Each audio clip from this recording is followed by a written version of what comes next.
Years ago, I moved from a very small town to a remote valley out in the middle of nowhere, surrounded by national forest and not many neighbors. It was just what I had always wanted. At that point in my life, I had been a paramedic for about 4 or 5 years, and being an outdoorsy, civic-minded sort, I decided to volunteer my services with a local search and rescue organization. For being such a tiny, poorly funded organization, we were surprisingly busy. In the 9 years that I was with them, we'd have at least one rescue, sometimes several, every weekend, spring through fall. The source of the majority of these calls was the roughly 100 miles of poorly maintained fire trails that were very popular with dirt bike and quad riders.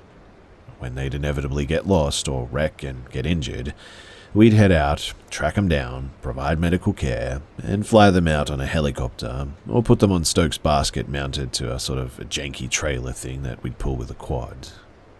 About 2 weeks after joining, and with zero training beyond what I had learned as a Boy Scout and medic, I got my first call. A group of dirt bikers from the city had lost a member of their party, and for some reason they had put their least experienced rider at the back of the group of a dozen or so riders and took off into the woods. When they returned to the trailhead 4 hours later, the inexperienced guy was missing. They set out again and looked for him for 4 or 5 hours, but then gave up and called 911. The time interval from the initial 911 call until we had a squad assembled at the trailhead was pretty impressive, no more than 20 minutes in fact. But we were already 8 or 9 hours behind the ball, so we did a very quick briefing, distributed maps, divided into teams, and then we set off. They put me on a quad with the most experienced guy, and we headed out.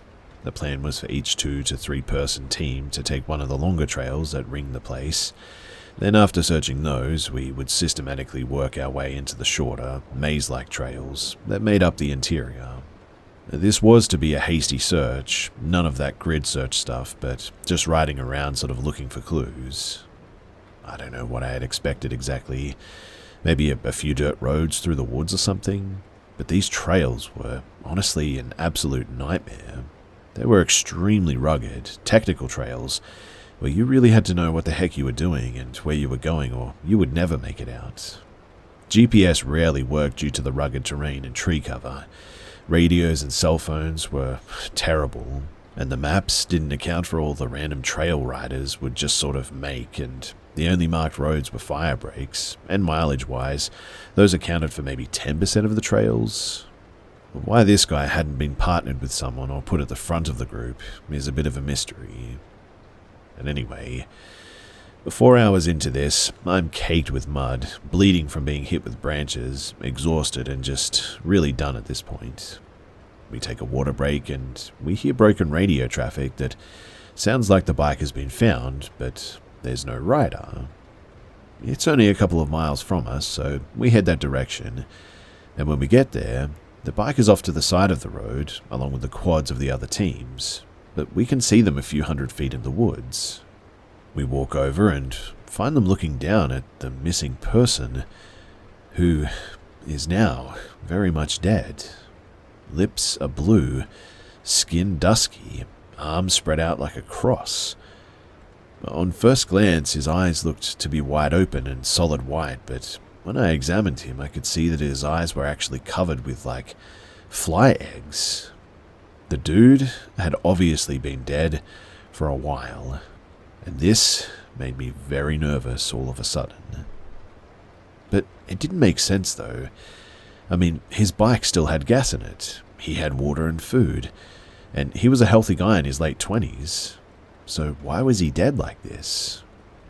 It looked like he had simply laid his bike down, then ran into the woods to die, and I don't know, mission accomplished, I guess? In any case, we wrapped him in blankets, then put him on the Stokes, and we took him to the trailhead where the coroner was waiting. After a week later, I ran into the coroner and asked what the cause of death had been. The pathologist's determination was cardiac dysthymia secondary to extreme anxiety, which means that the guy had literally died of fright, which up to that point I had always assumed was Hollywood stuff.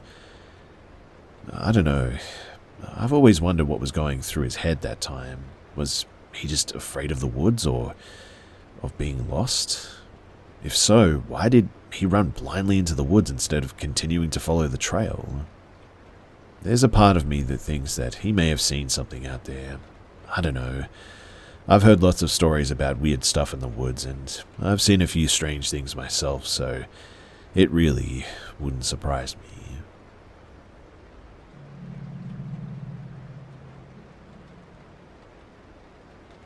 I, a 26-year-old female, have always been fascinated by all things paranormal, but there was a time in my life where I didn't totally believe. I mean, I was open to the idea of some sort of paranormal entity existing somewhere, but in my heart, didn't really put much stock in it, I guess. Over the years, that, though, has drastically changed. Here is one of the encounters that definitely made me a believer. When my wife and I were newly married, we were very close with another couple who lived in our area.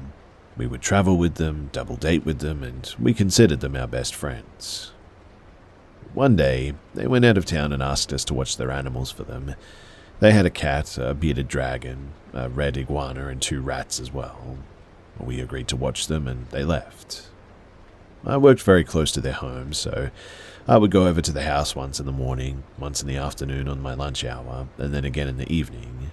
Usually I would be alone for the morning and afternoon visit, due to my job being closest to their home, and then my wife would join me for the evening visit.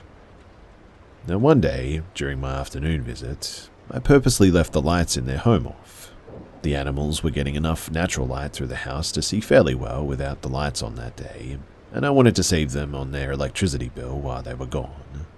Again, this was a conscious choice to leave their lights off. This is something that I actively thought about. I did not touch their lights on the way out, and after I checked on the animals, I went back to work again leaving every light switch untouched. But when my wife and I arrived back that evening, I froze in the driveway. I could see from where I was standing outside that the entryway and the hallway lights were both on. I immediately told my wife I didn't turn those lights on. I didn't touch them. She asked me if I was sure, and I told her that I was 1000% sure. We thought that maybe someone from their HOA had come by, or one of their family members or something, or that someone had noticed that they were out of town and broke in, maybe. We each put a car key between our knuckles and we entered the house. The house was eerily quiet that evening. I couldn't hear any of the animals moving around, and the air also felt really stale, like I almost could have choked on its staleness. We slowly made our way through the house, checking the closets and looking for any sign of disturbance. Every light was on in every room that we entered. After we had checked every room and absolutely nothing was out of place, we both relaxed a bit, somewhat at least. I even started to gaslight myself into believing that I had somehow turned on every single light in every single room, even the rooms that I hadn't even entered. When suddenly, we heard a loud thud come from the reptile room, the one that we had literally just left. The thud was loud enough that the entire house shook. We instantly threw the door open, but when we got in there was nothing moved. Nothing was disturbed. Nothing had fallen, and not even an inch. The only thing that had changed was the bearded dragon. The bearded dragon's enclosure was large and positioned on the floor, with a sliding glass door front. The dragon, who had been peacefully resting when we checked just a minute before, was now rhythmically tapping his nose against the glass in a perfect pattern. He was doing it over and over again. It was almost robotic. I stared in disbelief. I'd never seen an animal behave like that before. I walked over to the enclosure and I gently slid the glass door open, but the dragon continued trying to tap on the glass, even though it was no longer there for another second or two, and then suddenly its beard went pitch black. It scrambled out of the enclosure and took off across the floor, headed straight for the door. Luckily, my wife was able to close the door before he escaped, and once he reached the door, he started rhythmically tapping on it, the same pattern that he had on the glass. Suddenly, on the other side of the door, we heard another loud thud, even louder than the first one, and in the same second, the cat started screeching like mad. Not meowing, but screaming. It was a horrible sound, but I didn't have time to react before I heard clanging and clattering in the other enclosures behind me. The iguana was wildly whipping its tail against the sides of the enclosure, and almost, like hissing? It was a horrifying sight. I quickly picked up the bearded dragon and put him back in his enclosure, where he continued tapping immediately, while my wife grabbed for the doorknob. And I'll never forget the fear and disbelief in her voice when she said, "It won't open." I instantly flew to the door and started yanking as hard as I could. The knob wouldn't even turn. Not like it was broken though. It almost felt like someone was holding it from the other side. I started banging on the door and screaming. True panic set in, I think, at this point. My head felt fuzzy, my chest felt tight, and I almost thought that I was going to pass out at one point. But then, all of a sudden, it all just stopped. The cat stopped screaming, the iguana stopped whipping, the dragon stopped tapping, the doorknob was easily moved all of a sudden. And when we left that room, the rest of the lights in the house were now off. Well, my wife and I bolted out of that house as quickly as we could and were silent the whole drive home. The next day, I'd almost convinced myself that it was all a fluke and that the animals had upset each other. I talked to my friend to tell her about the weird experience, to which she replied, "Oh yeah, I forgot to mention, we've been having activity in the house lately." I responded with, "What do you mean by activity?" To which she explained that the former resident of her home had been an elderly man that passed away in the home after owning it for 40 years. She told me that ever since they had started their renovations, she had seen a male figure standing in the corners of the home or base of the stairs, that he would rile up the animals, and that he would also often mess with the lights in the house. She said that he had never been violent, mind you, more mischievous, as if he was throwing little fits about the changes that they were making. After that, though, I reevaluated my whole outlook on my belief in the paranormal, and all I can say now is that I sure as heck believe.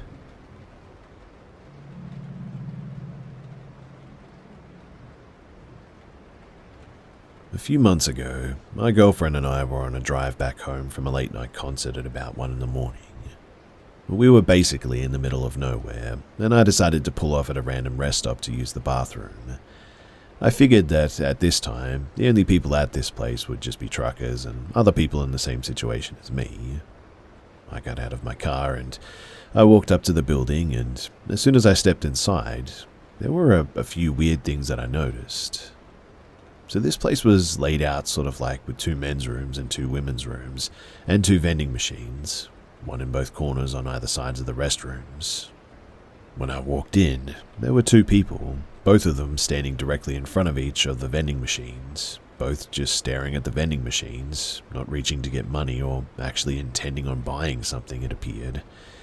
So I walked past these people and went into the first men's room.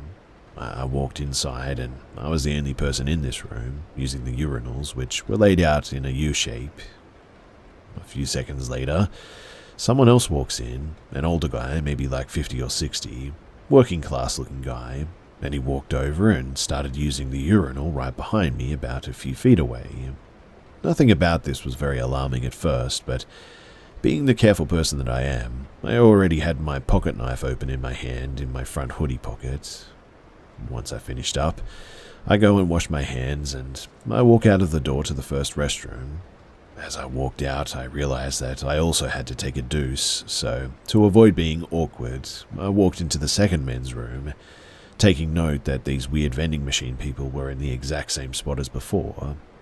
I go into the first stall, and I try to go about my business, when I hear someone else walk into the restroom and go into the stall right beside mine. Keep in mind, there were about 6 other open stalls away from mine.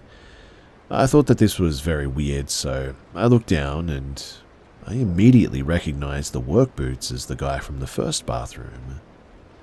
This guy had just walked in, and I wasn't even in there for 2 minutes, and I immediately got up and I left that bathroom. I started to speed walk out of the building, and I noticed from outside, looking back inside, that he also had quickly got up and was heading towards the outside doors. I hopped in my car and, waking up my girlfriend, told her that I would explain everything in a minute, but I put the car into reverse and I whipped out of the spot, and as I was shifting into drive, I looked up and saw this guy a few feet away, standing next to this old beat-down truck, literally staring me down. As I started to drive away, I stared directly back at him and saw him make this really creepy, sort of mime-like surprise look at me.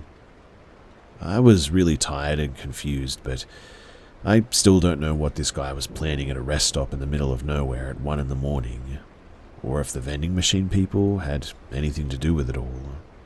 But this is one of the only times that I've ever really experienced something like this and have felt in actual danger. If anyone has any similar experiences or ideas of what this may have been, then I would really love to hear it, because it has me a bit confused for sure.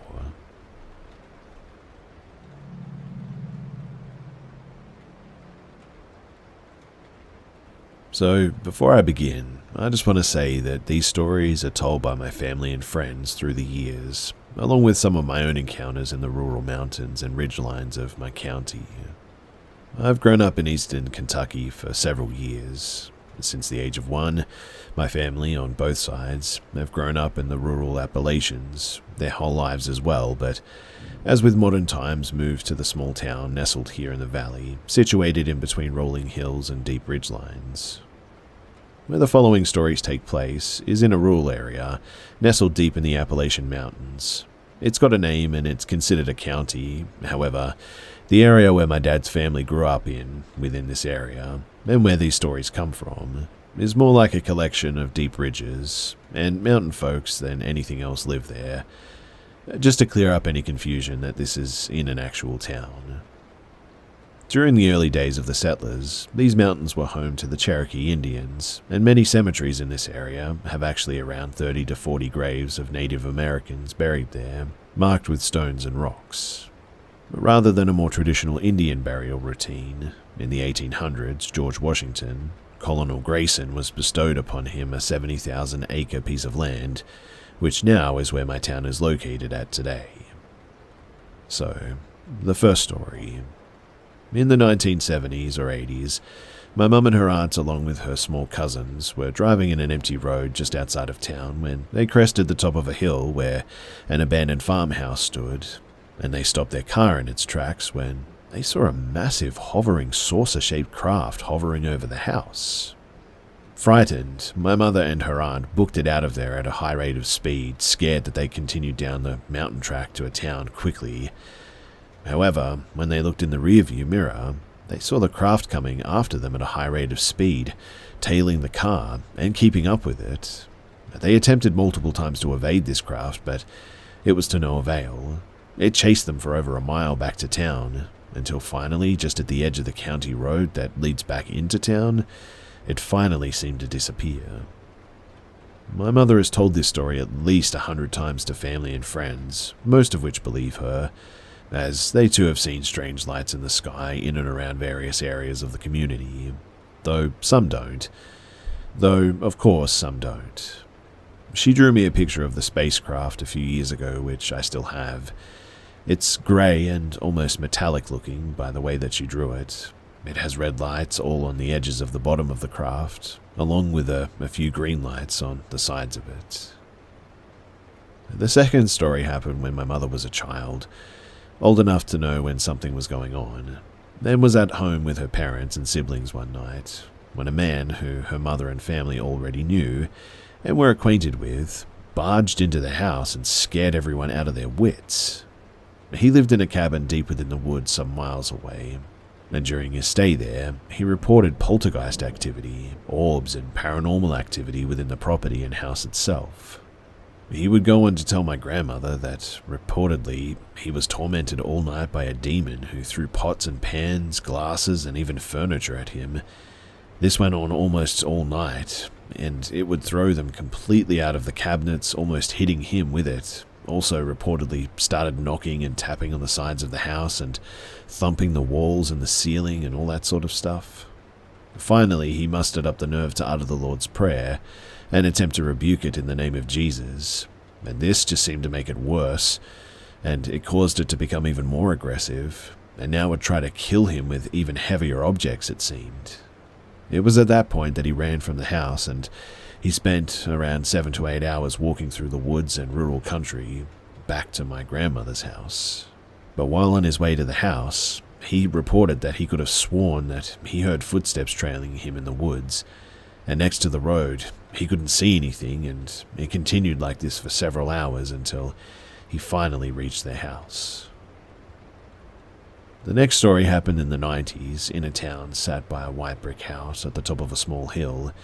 There was a man and his wife lived there. The man was in his 40s or 50s, and the woman was somewhere around the same age, I believe.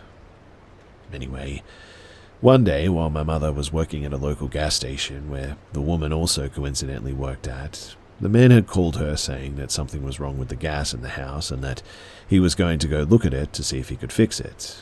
The gas was located in the basement apparently, and he went down the stairs and laid on his back and crawled under the thing to see what had happened. And he lit a match. As you can imagine, immediately the entire house exploded, sending rubble everywhere and a massive fireball and smoke that could be seen through the town.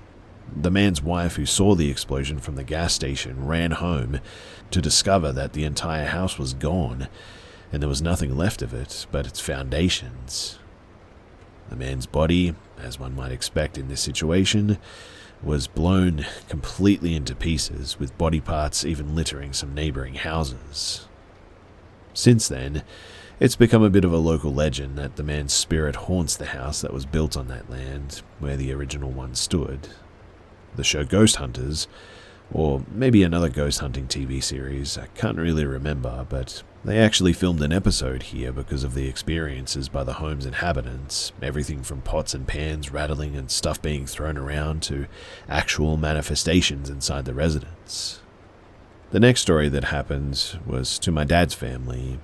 They lived up in a series of ridges and hollers, and for the sake of this story, I'll call it Webb, Kentucky.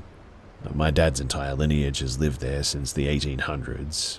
I have looked into our family tree, and it is chocked full of history.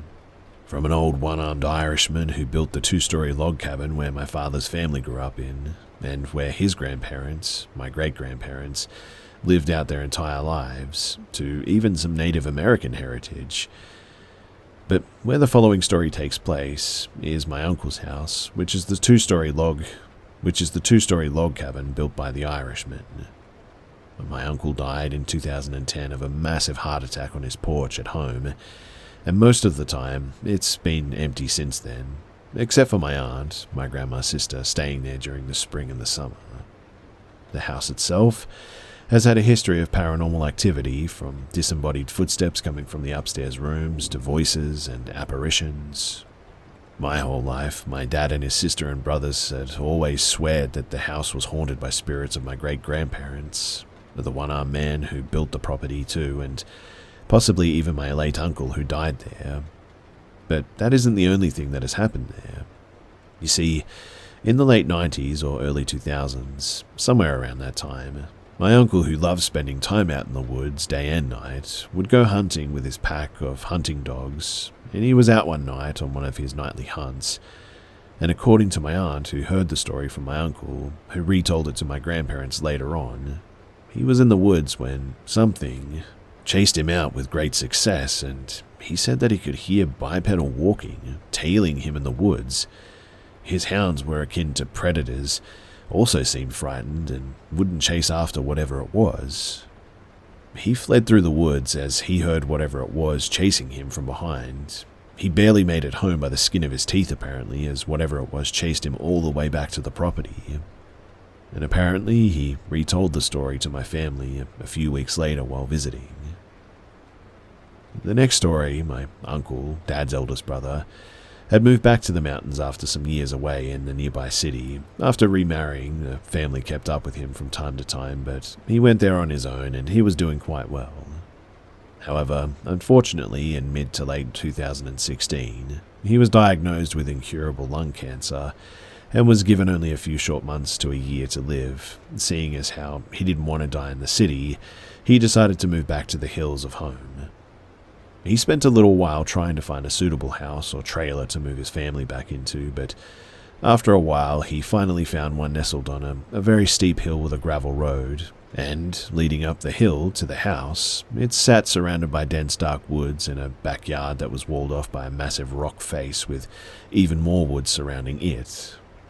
The house was what I would describe as a log cabin, I guess, with a light brown wood covering the outside and tin or shingled roof. It even had a small hot tub off the side of the small porch, but it had not been used in quite some time, so it was in a bit of disrepair. But in the front of the yard, in a medium-sized garden that the previous owners had made, sat a grave. Yeah, a real one. It was apparently a stillborn infant baby, a fetus who had died in the 1970s and 80s, years prior, and had been buried there ever since. I personally found that extremely odd and a bit unnerving, but the inside didn't fare much better either. Whoever had lived there previously must have left in a hurry, as they left all of their belongings inside. Dishes were left in the kitchen tables, there was a TV, bed frames were tapped together in the bedrooms with only the bedrolls themselves being taken, little girls' clothes and a Minnie Mouse TV stuffed into the closet of a back bedroom, and in the backyard was possibly the strangest sight of all. There was a massive burn pile made up of furniture and pieces of other objects and personal effects, all scorched and burned black with a giant circle of black surrounding the pile, signified by a black outline in the dirt. What I'm getting at is that the whole house had a very eerie and sort of creepy vibe to it, like something was wrong there, very wrong. My father, as a promise to his dying brother, started to work on the house immediately, arranging for satellite TV to be hooked up in the living room, which is where my uncle and his family were forced to sleep while work was underway elsewhere in the house. However, soon this happy abode turned into what was just a living nightmare, apparently. For instance, sleeping in the living room, you would apparently hear footsteps walking across the wooden floors, doors would close and open by themselves, and shadows were seen too. My uncle started seeing a small boy and an older man in overalls and straw hats who, after a while there, would torment him, even up until his dying day, apparently. His wife, who thought that he was going crazy, never knew anything odd was happening. That was until, at the kitchen sink, she saw a boy in overalls running past the kitchen window. Going outside, there was obviously nothing there, but his daughter, soon after, started experiencing the oddness of the property as she told her mother that she had been playing with a boy in her room just a short time ago, and when going to see what was going on, obviously there was nobody there. My uncle was continually tormented by these spirits too, even locking my family who went to visit him in the back bedroom out of fear that they would hurt them. Eventually, however, they were found to finally flee the home, having been run out by all of the aggressive activity inside the home. My uncle did eventually pass away in 2017, but the entire time that he was there at the home, he was tormented by the restless spirits of the man and the boy, apparently. After his death, the family pastor and another preacher went to the property and blessed it, and even attempted to banish the dark entities haunting the home. They allegedly threw holy water on the walls and front and back doors and ordered the spirits out in the name of Jesus. And after that, no one knows for sure if the property ever had any activity again because no one ever lived in it again. The next story, my father would stay nights at my grandmother's when she was still alive. She died in 2018. Most of the time he would stay with her because she was afraid at nighttime, and as apparently she had some form of sundowners and would see and hear things at night, so he stayed to calm some of her nerves at nighttime. This particular night, her sister was visiting for the week, and he decided to go up and hang out with them for a while, and stayed the night and at about midnight or sometime after that, He was awoken by the sound of the garbage being sort of gone through and a loud thump as whatever it was had kicked the lid off the trash, causing a loud commotion that had awoken my aunt and my grandmother as they got my dad up to investigate whatever the disturbance was. Grabbing my grandfather's old shotgun and a flashlight, he opened up the back door and walked out back to investigate. Having seen the trash can lid on the ground and the trash can being gone through, he walked a little further out through the back area to see if anything was out there. And that was when, apparently, he saw it. Walking back up the hill and back into the woods was a very large and very tall creature, completely in white, with red eyes reflecting the light from the flashlight bouncing off of it. The creature watched him the entire time as it walked back up into the woods, as it vanished into the thicket. My dad walked back inside, white from what he had just seen, completely pale as a ghost. My aunt tried to ask what had happened, and that's when he told her, and they called my mum on the house phone. Relaying the encounter, my mother had my stepbrother try to find any odd encounters from the area and had actually found one. Apparently a man had reported being followed in the woods while he was walking down that same stretch of the road, and he never saw anything, but whatever it was walking with him every step. It was also later discovered that there's apparently a legend there about the devil himself haunting the woods of the mountains there or something. And now, on to my own personal experiences. So my dad and myself went to the rural country cemetery located in the bowels of the mountains, and this cemetery has been there for at least 80 to 90-ish years. The cemetery sits on a small hill with a very steep road going up, and only a very good truck with four-wheel drive or an off-roading vehicle could make it up there. It's located in between a four-way, with only one home, a double wide trailer located down the hill. It's been empty and for sale for about a year or two now, and was empty during the time of our visit. It has a fence encircling it and two pine trees sitting in the middle of it. That is where my family is buried at. My grandmother and grandfather are both buried there, as well as also my uncle, who had the haunted cabin in the previous story. He had his ashes buried there at the foot of my grandfather's vault. 3 other aunts and uncles are also buried there as well as my great-grandparents, but anyway, we got out and went in through the chain-locked gate that you have to pull apart and open from the outside, and we sat there at the grave of my grandparents for about 20 or 30 minutes, just talking. We sometimes like to walk around the grounds for a little while, and we would usually do this before heading back to town, and today was no different. We walked around looking at the graves from the 17 and 1800s, as well as some Cherokee graves marked by rocks at the very back of the cemetery. However, I found something odd on the ground by the flat grave marker of a grave from the 1800s. It was a large barefoot, at least 2 times larger than my own, and I sat there stunned by what I was seeing because its big toe was extremely large and round in the shape of a quarter perfectly round. Its arch was very broad and curved, very sharply making the rest of the foot almost look sideways in appearance. Which means that whatever it was there the night prior passing through. I inspected the ground surrounding the rest of the cemetery, and I didn't see any other tracks. Nothing. When I got home, I told my mother what had happened. She seemed to believe me, and my father, considering that I never really lied about anything or seeing anything like that before, and saw the amazement on her face. Sometime later, my aunt happened to be visiting, and I told her about the track that I had found out there, and what she told me was really creepy.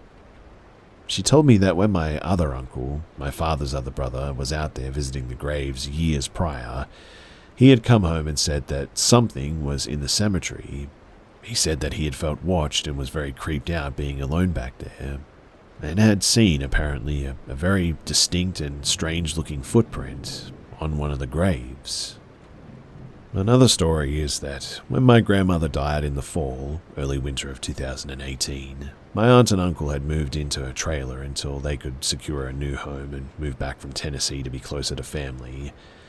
Many people who stayed the night there while my grandmother was still alive would swear that my grandfather's spirit, who died of cancer under hospice care in the trailer years prior, was haunting the residents because strange footsteps would be heard in the night. Voices and knocking on the trailer walls would always be reported. My father had even encountered said oddities. The knocking would come from outside, and when looking outside or stepping out with a gun, there was never anything there. Prior to my grandmother's passing, my father's only living brother had come to visit her at the trailer one evening and said that he had seen my grandfather standing by her with his arm around her and said, "Son, I'm going to see your mother very soon," and then vanished. And my grandmother did join him a few months later. That was when my aunt and uncle had moved in after, and nothing strange happened. Well, yet, I guess, and eventually they had found a suitable new home to move into, and on cold winter's nights, in the dead of the night, sometimes the power to the trailer would be cut, as you would expect given that after moving and the power bill hadn't been paid yet and all that. But we arrived at the home and began moving them out, and boxes of clothes, TVs, couches, and beds all loaded into the U-Haul parked in the front yard with the engine running and keys in the ignition. When suddenly, every light source that we had helping us to see suddenly went out. The flashlight that we had hung up on the front porch facing the front door went out, the U-Haul's engine completely died, and we went back out and turned them back on. But a few moments later, it did it again. Everything went completely dark. That's when I could have sworn that I was being followed around while inside the rooms of the trailer. I felt like someone was following me, and I could have sworn at times I could hear a female voice saying hi as well, and also a male voice too, which was also heard by my father while in the living room. This continued on and off, and finally, after everything was loaded into the U-Haul and we regrouped outside, getting ready to leave, and we were talking out the front yard, I swear that I heard someone walking across the hardwood floors in the home. We left a few moments later, and a new family moved in a few months later after that, doing some rehab on the trailer, and as far as we know, no other paranormal activity had been reported since then, but it was surreal and something that I'll never forget. The next story, my father and myself were driving back to town after visiting my aunt, his sister, and my uncle has their trailer. It was late evening, and it was raining, and everything was really muddy and wet. Fog was hovering somewhat over the hills and the ridgelines, and, well, we got to the bend in the round, a little curve about a mile out from their house, when suddenly this woman with short black hair comes walking out of the dense thick woods beside the wood, and my father almost hit her head on and swerved to avoid her. She was wearing a rain jacket and black sweatpants and dirty shoes, and it looked like she had been in the woods all night, and maybe even all week long, because she had mud all over her pants, her jacket, and shirt underneath.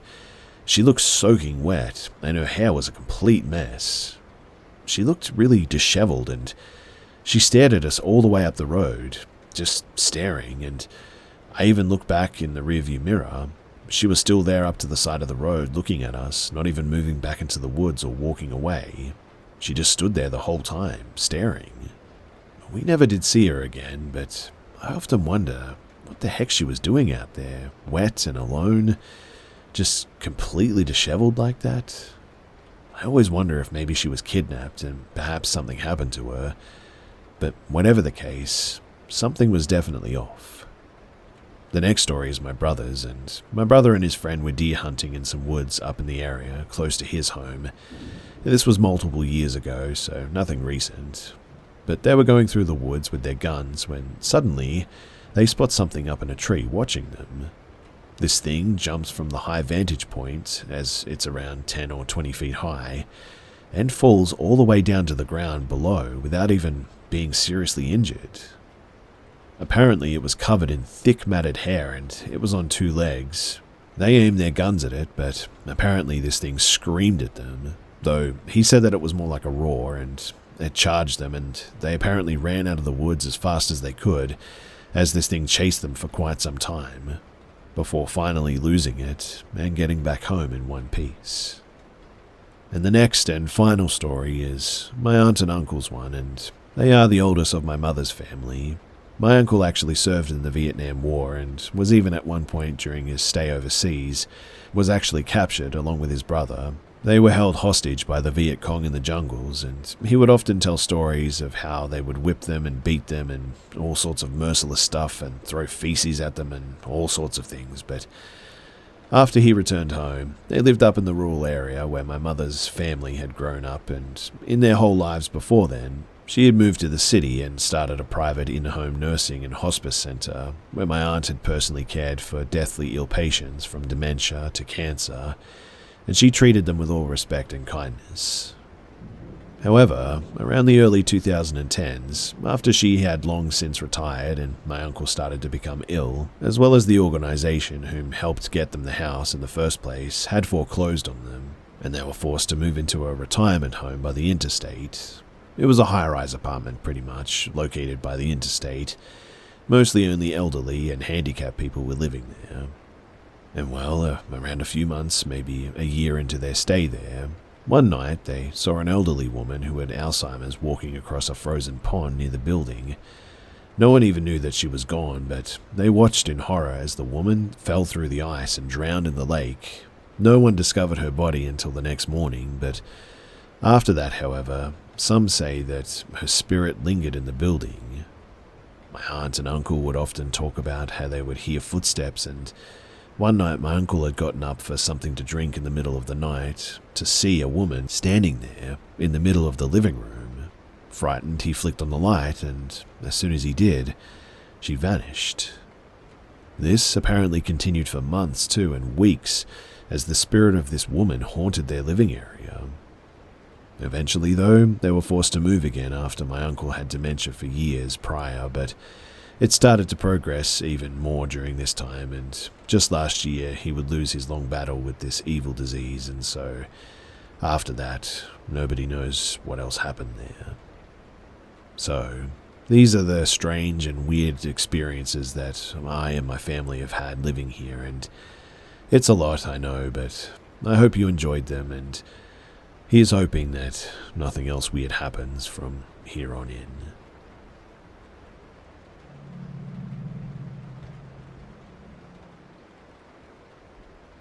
It was February 22nd. I was taking a bus home like I usually do.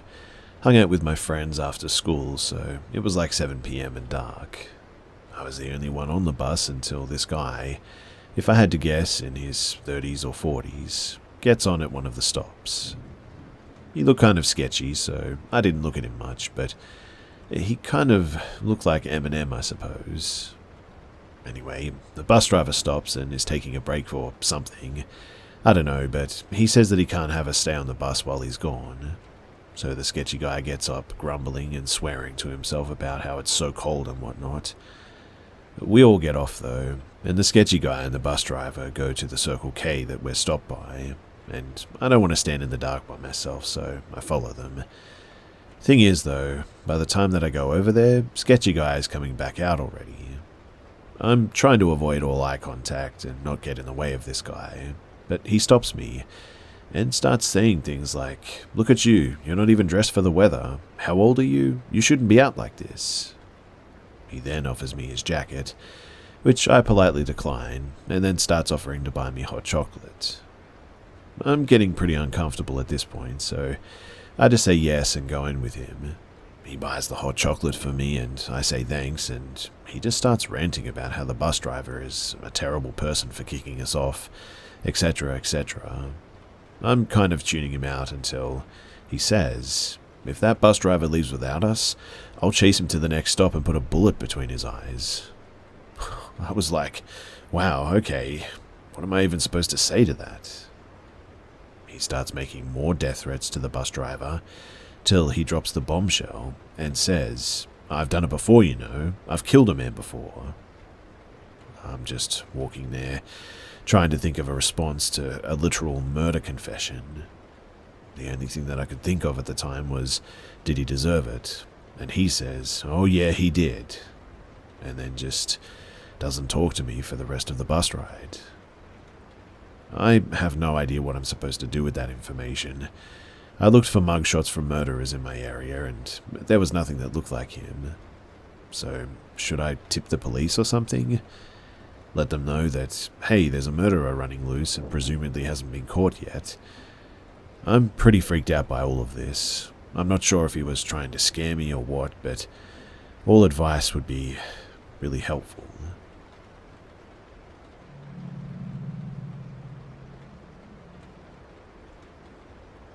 I'll preface this by saying that we were 12, 13 at the time, and my friend and I often snuck out of either of our houses during sleepovers for late night walks.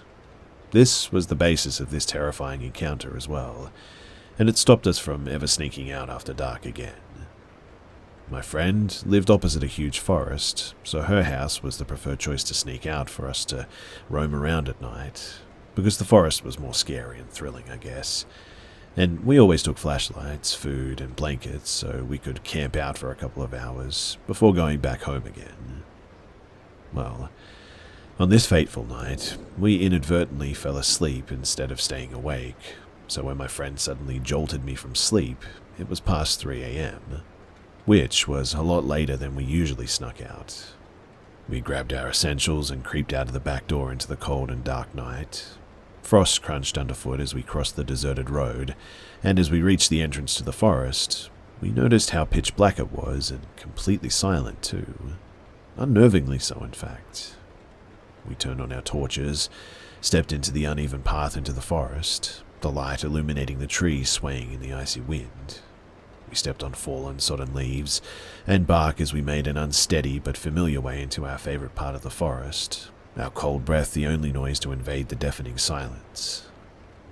We reached the small hut that we constructed one afternoon, made entirely of sticks, purely for the purpose of having some shelter for our campouts. There were times that vandals or other kids damaged our hut, but for the most part it stayed intact. But on this occasion, it was completely destroyed, almost like a harbinger of what was to come.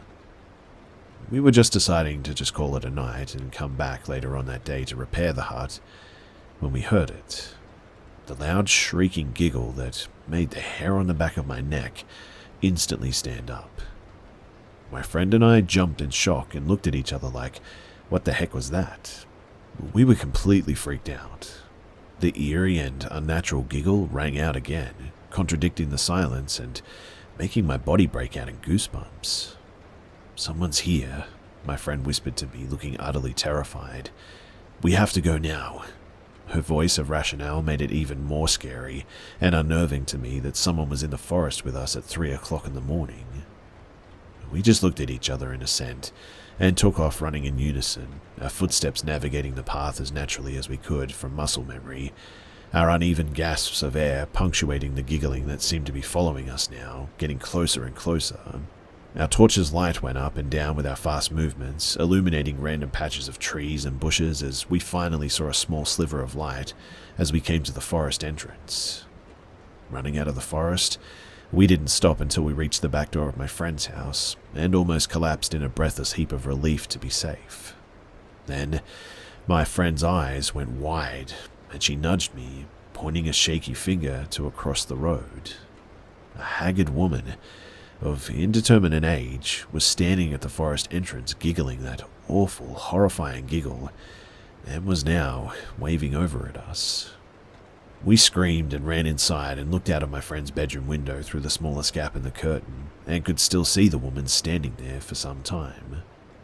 Worse yet, she was staring right at us, almost as if, I don't know, she knew that we were there somehow. We could tell that she was still giggling that hideous, appalling laugh, and then she just turned, very slowly, and walked back into the forest again. Needless to say, we never went back to that forest, nor went out, after dark, ever again.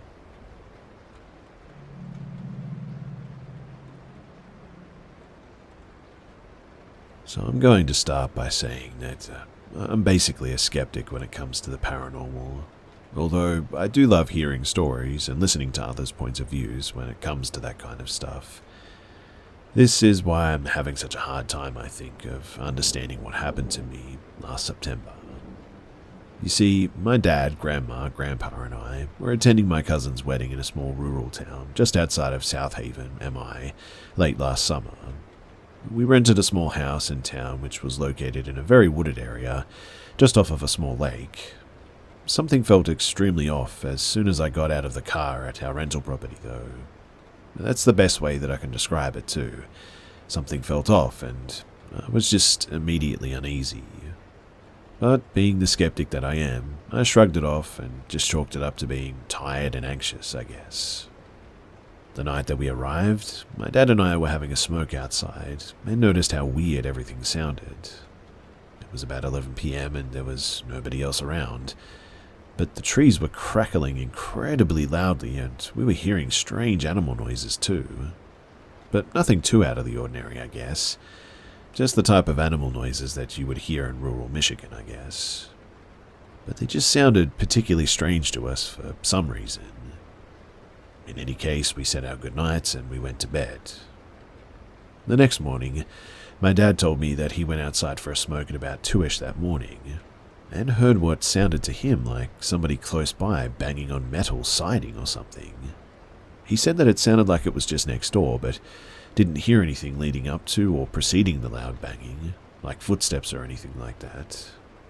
We shrugged it off in the end and we just laughed it off. It was the second night though, it was when I heard the thing that I still cannot stop thinking about 6 months later. It was about 11 p.m. to midnight and I was having my last smoke of the night. My grandparents were already asleep and my dad had gotten into bed, but still awake just watching TV. I was sitting on the stairs outside of my back to the house, looking straight out into the backyard, when I heard someone shout my name in a very abrupt manner, loud and quickly. It sounded like they were shouting toward me from the front of the house, like they were standing on the front porch shouting for me, knowing that I was at the back of the house.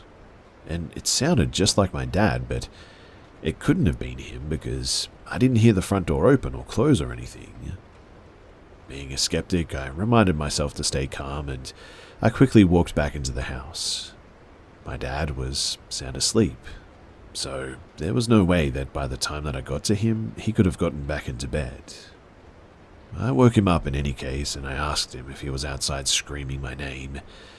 He looked confused and said, "Of course not." I started to get really freaked out at that point.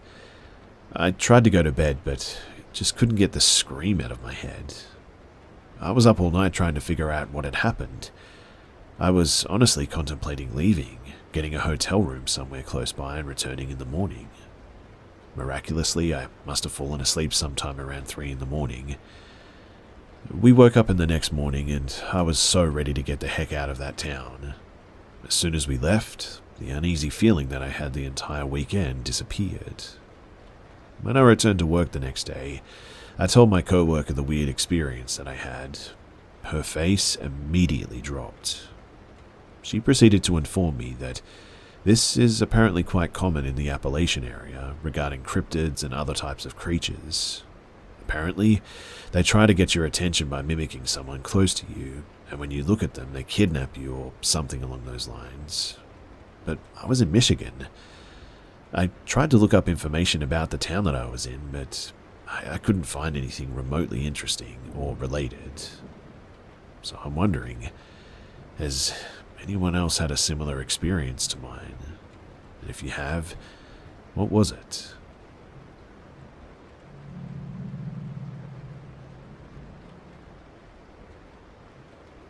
It was April of 2008. I was 20 and living in Denver for a year-long work contract with a non-profit in Boulder. My girlfriend, now wife, and my best friend Tim drove to Colorado from our home state to visit me for my 21st birthday. The non-profit that I was working for housed their workers in dorm rooms and drinking was not allowed on site, nor were visitors allowed to stay overnight. So I booked a hotel in downtown Denver for the weekend where we could drink in honor of my 21st.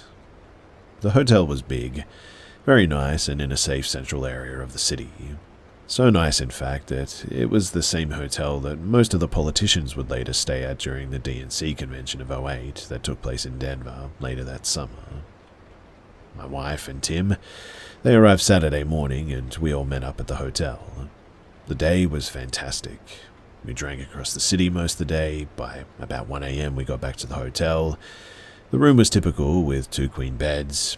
Bed number 1 was close to a big window looking out across the city. Bed number 2 was pushed against the wall with a door that opened to the bathroom. You couldn't see the door or entryway to our room unless you were at the foot of the bed of number 1. But we drank more and chatted in the room until about 4 a.m. My wife was laying at the head of the bed, number 2, flipping through the TV. Tim and I were seated at the foot of bed number 1, staring out of the window as we talked. As we talked, I heard some movement and sound of the door opening. Without looking away from the window, I assumed that it was my wife getting up to use the bathroom. A few minutes passed by and I thought that I heard movement again, so I finally turned around to look. I saw my wife still lounging in bed number 2 as she had been. "Did you get up a few minutes ago and use the bathroom?" I asked her. No," she replied. "I thought that I heard the door," I said back to her, with her just looking confused back at me. "Yeah, I thought that I heard that too," Tim said, breaking his own gaze from the window. It was then that I started to run cold and sobered up pretty quickly. Very softly, I heard Tim say, "Hey, I think that there's someone in our room." I lurched forward from the foot of the bed to look into the pitch-black entryway. I could barely make it out, and I wanted to believe that I was just seeing things, but there was a man, dressed in all black, with a black baseball cap, pressed into the 90-degree corner of the entryway, where the room door and the wall met. Absolute silence fell on the room, and it felt like hours passed by as I started to panic, and in my mind I said, no way have I ever had anything like this in my entire life happen. We all knew. We knew that we weren't alone, and hadn't been for a while as well, and he knew that we had spotted him. Eventually, Tim got the courage to meekly speak in the direction of the corner in the entryway and said, "Hey man, is there something that we can help you out with?" Another period of silence that felt like an eternity went by. He slumped off the edge of the wall a little into the light and made eye contact with Tim and I. We all just stared at each other. Then eventually he spoke up and said, "Is this room 1709? "No man, it's not," Tim said, stroking his beard nervously. He stared at us for a while longer, raising his eyebrows and shaking his head. And then he turned around and left. We then erupted into a million curse words and paced around the room. I called the front desk. They told me that he was drunk and that they found him in the stairwell, but directed him back to the right room. Minutes later, Tim called the front desk and they told him that he was not a guest. He was apprehended in the stairwell, apparently, and taken into police custody. And a while later, they told my wife that he had disappeared, and they had no idea who he was or what he was doing. They told her that there wasn't even a room 1709 in the hotel. We got 3 different stories from the front desk is what I'm getting at, and we still have no idea what it was all about, or how he managed to get a keycard to our room. We were sure the door was closed, in fact. It was easily the most terrifying moment of my life, and always use the latch in the hotel rooms is my advice. We got the stay refunded and about $200 in credit for food from the hotel. We would have sued, but we were young and stupid, and to be honest, we just wanted to get out of there and forget about it.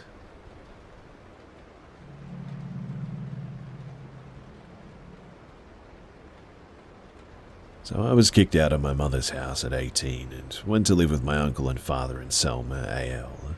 It was an old house that belonged to my grandmother before she passed. My folks used to tell me stories when I was younger about the house, saying that it was haunted or something and was once a slave house.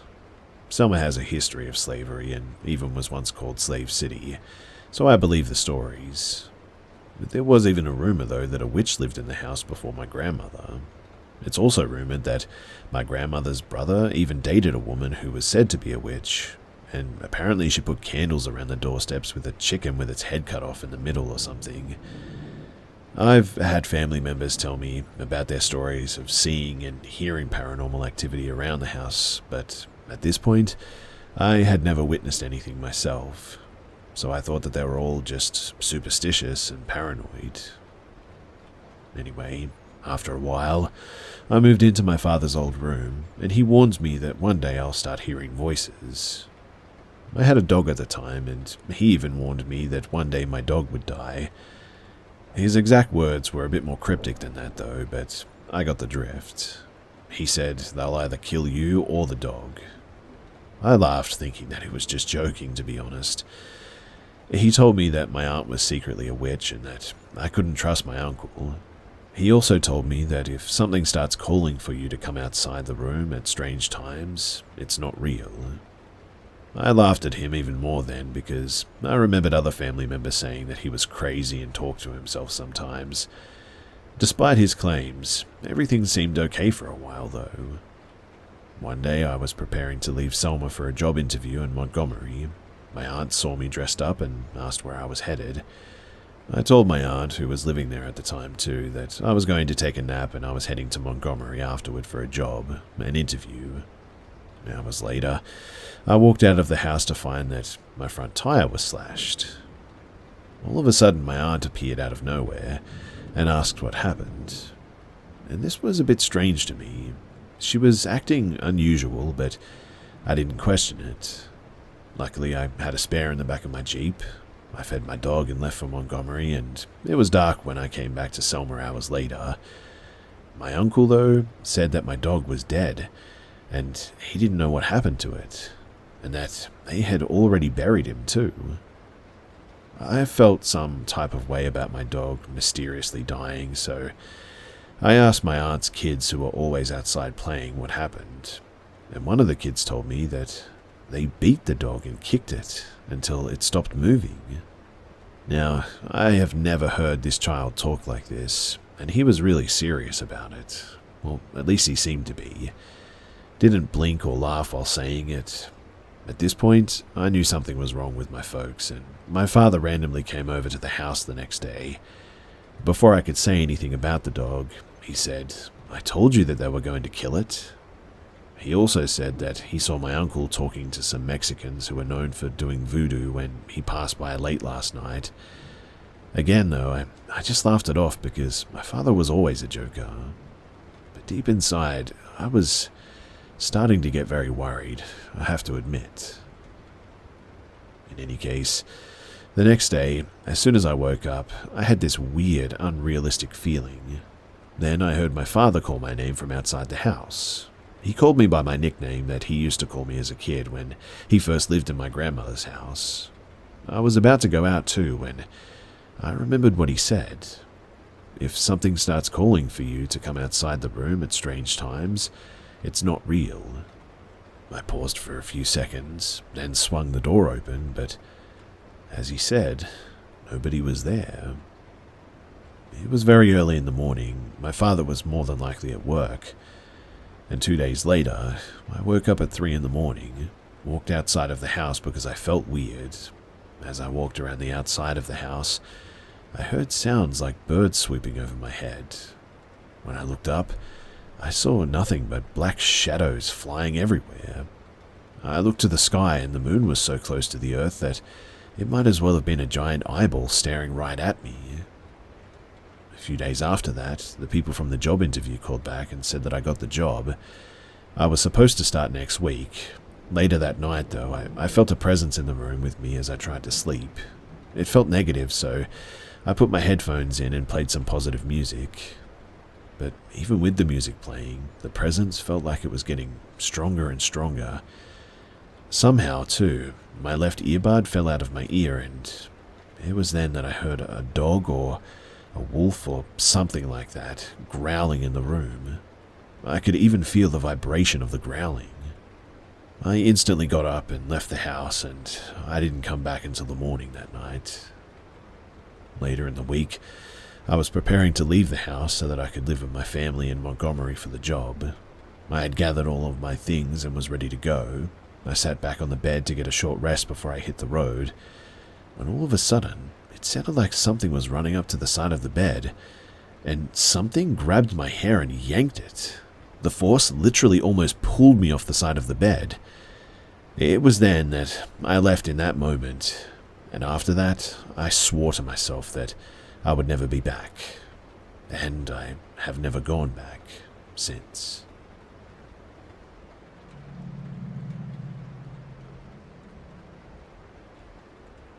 December 3rd, 2022. It was around 10 p.m. My daughter was asleep on the sofa. I took her up to bed. She was sleepwalking again, and she said, "Stop it, Dad."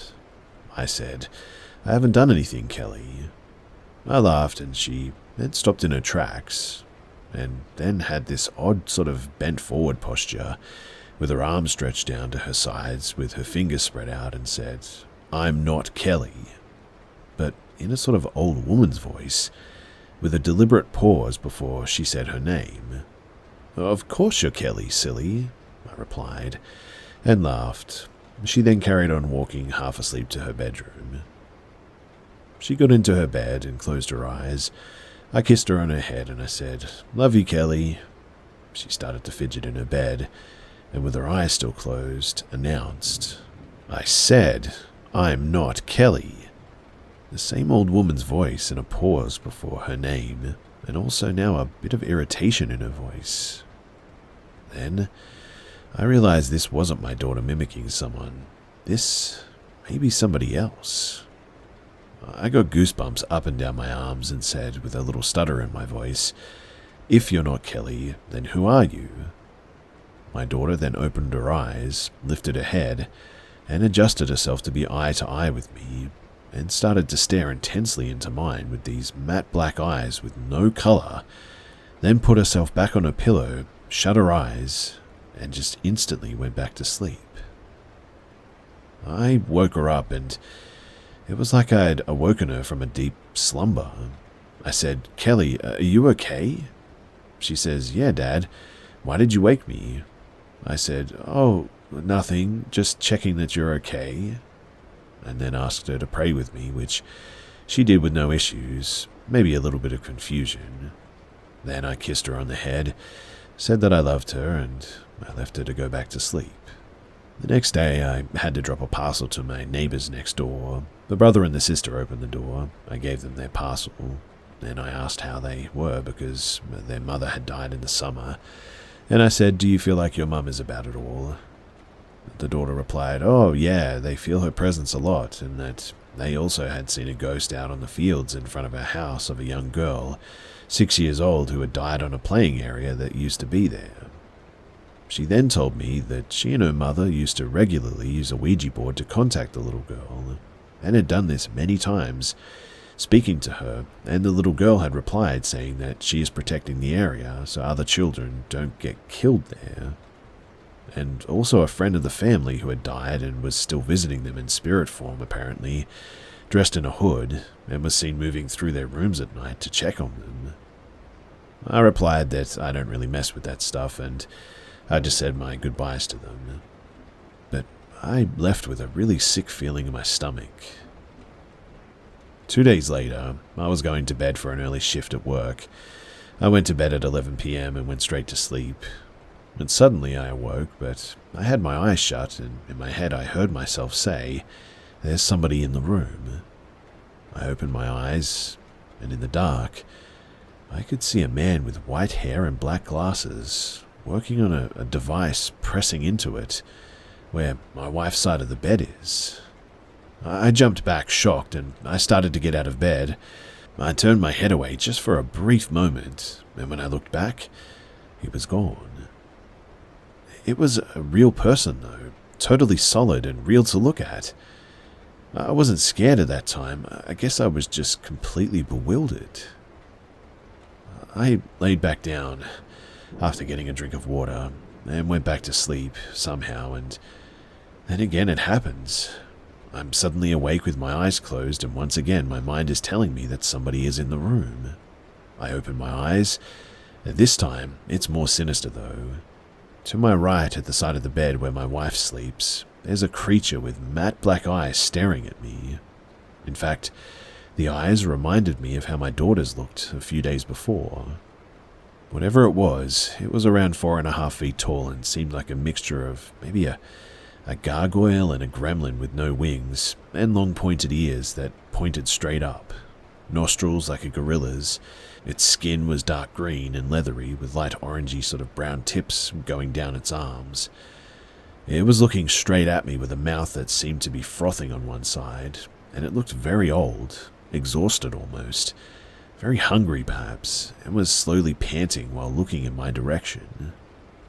I slowly got out of bed, not taking my eyes off of it for a second, and slowly walked around the bed towards it, and noticed that it had very long arms, with what looked like 5 clawed sort of fingers on each hand.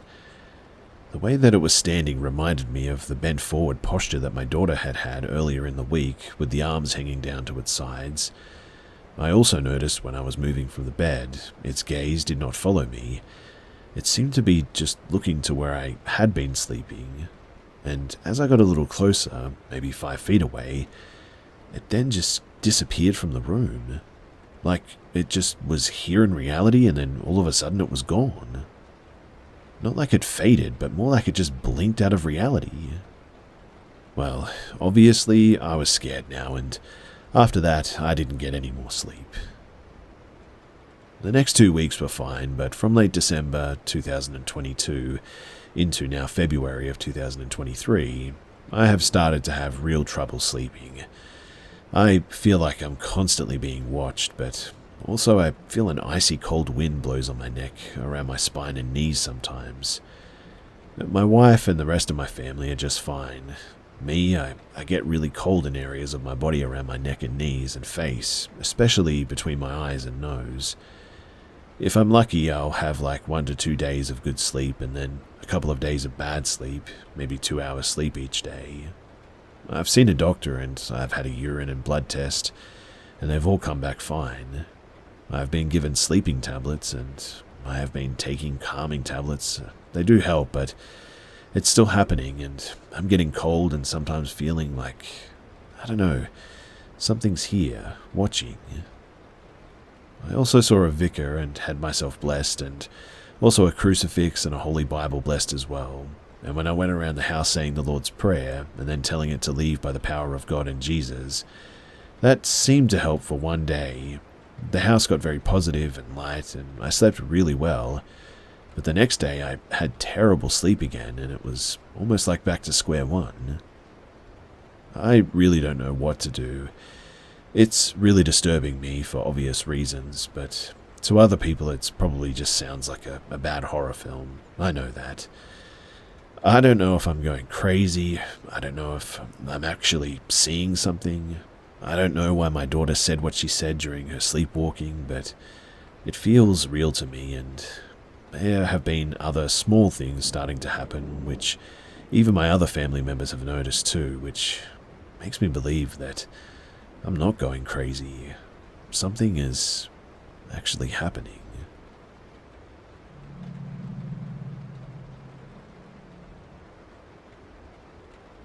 I was about 8 or 9 and lived in a small town in Alabama where everyone knows everyone. We lived in a subdivision of duplexes. The front of the neighborhood had a small rent office with the tenants' mailboxes outside on the wall. My favorite task was going to get the mail. This particular day, my sister, 5 or 6 at the time, asked to go with me. Our duplex was right behind the office, up at the top of the grassy hill. The backside of our home faced the office, so my sister and I would get to the mailbox, and as I'm removing the mail, a white middle-aged couple, irrelevant, I'll explain, pulled up in front of the building. This being Alabama in the 80s, our neighborhood was all black. The white people lived on the other side of the railroad tracks. I knew a lot of them as most families were here for generations, but I'd never seen this couple. The woman on the passenger side rolled down her window and said, "Excuse me, can we ask you all a question? We need directions." And I knew about stranger danger, so just planned to ignore them. My sister was starting to walk to the car window, though, as my back was partially turned, locking the mailbox. I ran and grabbed her hand and said run to the house. She tried to ask why as the woman continued calling us to the car. I raised my voice and said, "Get up the hill now." She started running up the hill. I turned to follow when the driver, a male, opened his door and in an angry voice said, "Get back here now." At this point, my sister was up the hill. I started running up the hill, and when I got to the top, I saw that the driver was standing a few feet from the bottom of the hill. I started to laugh and said, "Ha ha, I beat you. You're too slow." I even stuck my tongue out. He turned and walked back to his car. My mother was not home, don't remember where she was at, but I went into the house and stupidly never mentioned this incident until I was much older. I was around 15 or 16 when I remembered and understood the actual danger that I had been in that day.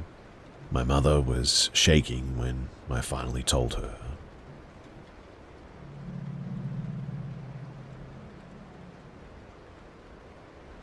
I'm not going to say where since I'm still in the area, but we're at a vacation somewhere in Europe. Me and my sister and my sister-in-law were skating and were approached by this British lady asking how to get into the ice rink. I, having watched and read so many murder mystery documentaries and posts, immediately had a bit of a bad feeling, since the kiosk that you have to pay for renting shoes is facing the rink. I mean, you can't miss it. There were so many people there, but that couple came straight to us, 3 vulnerable women. I ignored it and kept skating with my sister and sister-in-law. However, we were roped into a conversation with this woman. I came over to listen in, and all she was saying is how pretty they are and urging them to take off their sunglasses so that she can get a better look at them, and asking their ages and where they worked. This just sort of confirmed to me too that something was up. Before I could say anything, she turned to me and went, "Oh my goodness, you look like a model. You should work for Chanel," and this definitely confirmed it even more to me that it just smelled like BS, calling a 4-foot woman a model just to stroke her ego. Her husband then walks over to us right after, stares really creepily at me, offers a handshake, and proceeds to call me a Kardashian. At this point, I wanted to signal to my sisters to leave immediately, but the lady goes, "Oh my goodness, we should all take a picture." I shook my head, told my sisters in Arabic that they're bad news and we should leave. I left, but my sister was very gullible, enough so to agree to take the picture. Moments later, I told my dad about what had happened, and how creeped out I am by the whole situation, and how those 2 have my sister's pictures. My dad and I decided to walk over to them to have them delete the pictures. As we approached them, I could see that the guy that took the pictures had the photos selected, and seemed to be in the middle of sending them to a WhatsApp group chat, which obviously made my heart drop to my stomach after hearing about some trafficking stories. After we asked them to delete the pictures, the man looked sort of flabbergasted and fidgety, kept saying how he's not offended and how lucky I am to have a father so caring to worry about us like this. His whole speech before he allowed me to delete the pictures was weird, to be honest. I genuinely still feel like to this day that we were targeted by traffickers.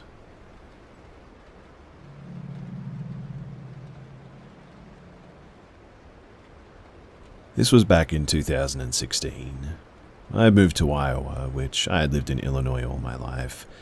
I lived with my mum's friend and her kids, and they were pretty religious, so I was sent to a Catholic school with her kids.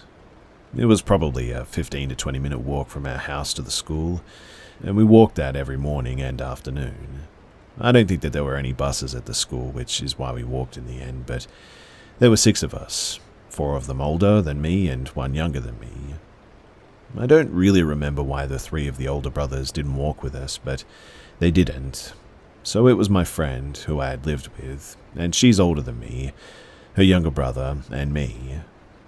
We were walking home like normal, and there were a lot of stores around. I vividly remember the Hy-Vee, which was halfway between home and school. We were almost there when this random guy sort of stopped us. He was wearing shorts and a t-shirt, nothing abnormal, He asked us if we had a phone that he could use because he was in deep trouble. We did, but not for him, obviously. So we declined and said that he could probably use one at a store. He was pretty frantic, though, and told us that we couldn't move. We were in middle school, so it was pretty terrifying at the time. He had jumped into the street after and tried opening car doors as well. It was a pretty busy street. People were getting off work and out of school, and once he turned his back, I grabbed my friend and her brother, and we just ran. People pulled over and asked if we were okay. They blocked his view of us so we could go home. We talked to the police and filed a report, but I don't think that anything ever happened to the guy.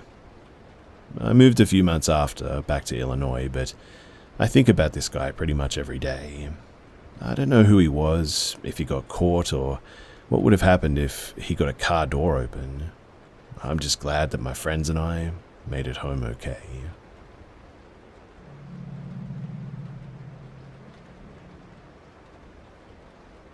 When I was ages 9 to 11-ish, my family and their friends would rent out a different home every summer in the Poconos. Most of her friends and those who had kids would come by every weekend to swim, fish, and party, and during the week, whoever took off from work, they could stay there. My mother took off 1 or 2 weeks from work, I think it was, and it was just us two at the home during this week.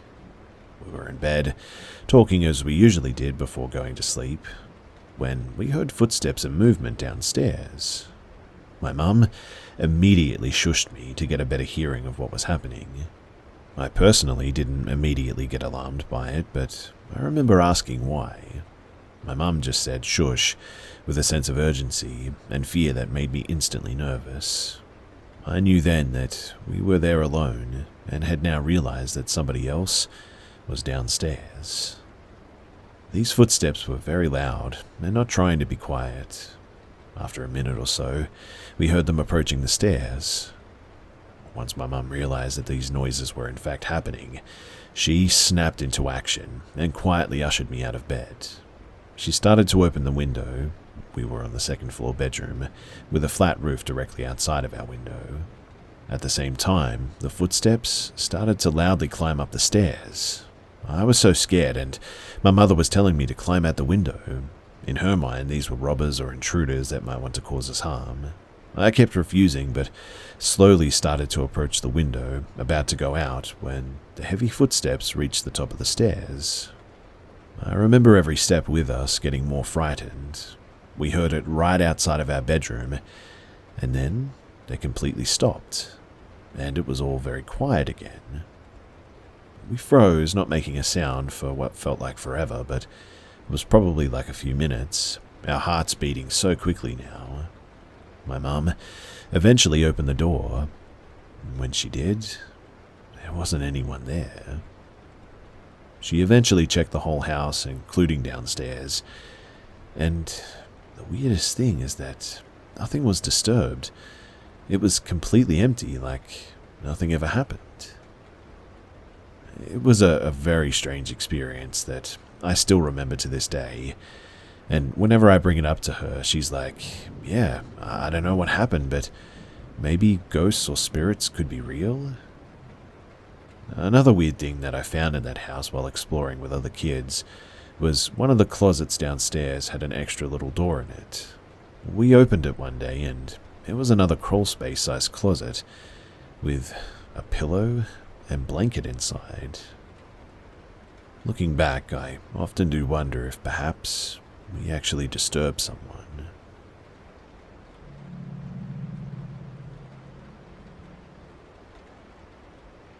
For some background, our neighborhood is full of houses built probably in the 80s. They're not that old, but old enough for some to look abandoned. We don't live in the suburbs or anything too. It's a very small neighborhood, on top of a low hill, right next to a small forest. We live very close to each other, so late night parties are pretty much a no-no around here as well. So, you've got the picture now, and I'll get on with it. I've only moved once, but it was at a very young age, and because I was so young, I'm not sure if there were any occurrences before the move or not. However, I do remember a bunch while I've been living here. I'll start with the more regular things. So only ever at night I would hear footsteps on the roof. They're very clear, quick footsteps as well, almost as if someone or something is running on the roof. My room is on the second floor, so the roof is right above me. I decided to ask my father about it once, and my sister chimed in, saying that she hears it too. I guess he didn't really have an explanation, since he didn't even respond to my question in any way other than a chuckle. Another common thing is door handles and doors being constantly flung open and shut up and down. I distinctly remember that our parents' room's door flung open once. Not a slow creaky sound, but a full-on swing. The only people in the house were me and my sister, and the dogs were with my dad's wife at the time. Sometimes our things would be misplaced, even completely missing, and maybe that's just our minds playing tricks on us, like we forgot something or whatever, but it was really frequent. And I don't know, there were some occasions where I could have sworn that they had moved. But here's the interesting part, I guess. It was some months ago, somewhere during October. I was home alone, which isn't that unusual for me. My parents were at work, sisters at practice, and the house isn't exactly new, so it makes those creepy sounds that you hate at night. And well, it was just those sounds that made me walk out of my room. The stairs lead straight to the front door, so I could see from upstairs that it was open. I yelled out for my dad or his wife, even my sister, but there was no answer. I yelled again. Still silence.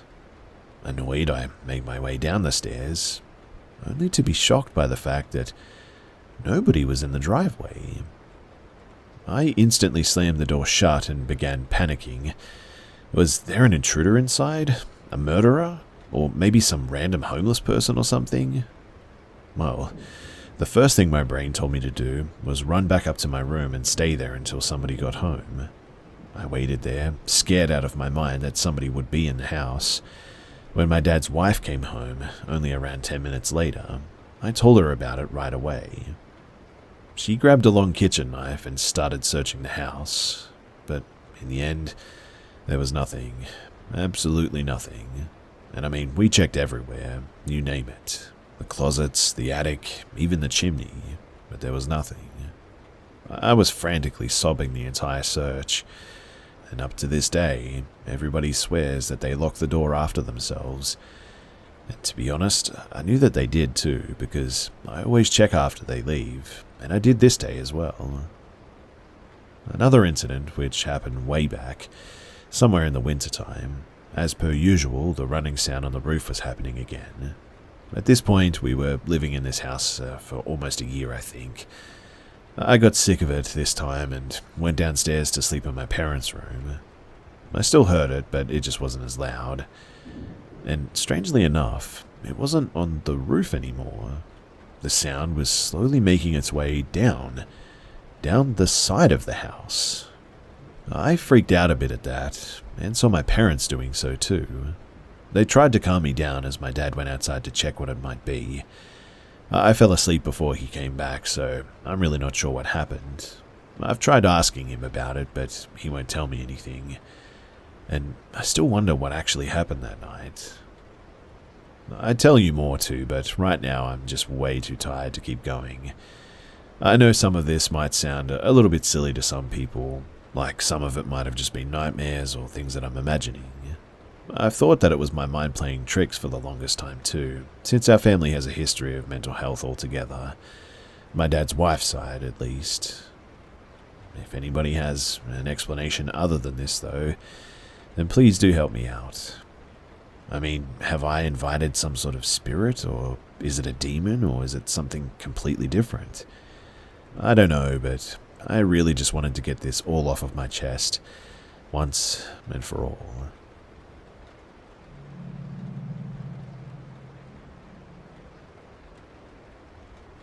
In the early 2000s, I was an outside sales rep, and my best customer was a charter school. Built in 1891 as a school for Indians and colored people, apparently. It operated for more than 100 years, educating thousands of children from larger cities across the nation, focusing on farming and industrial trades.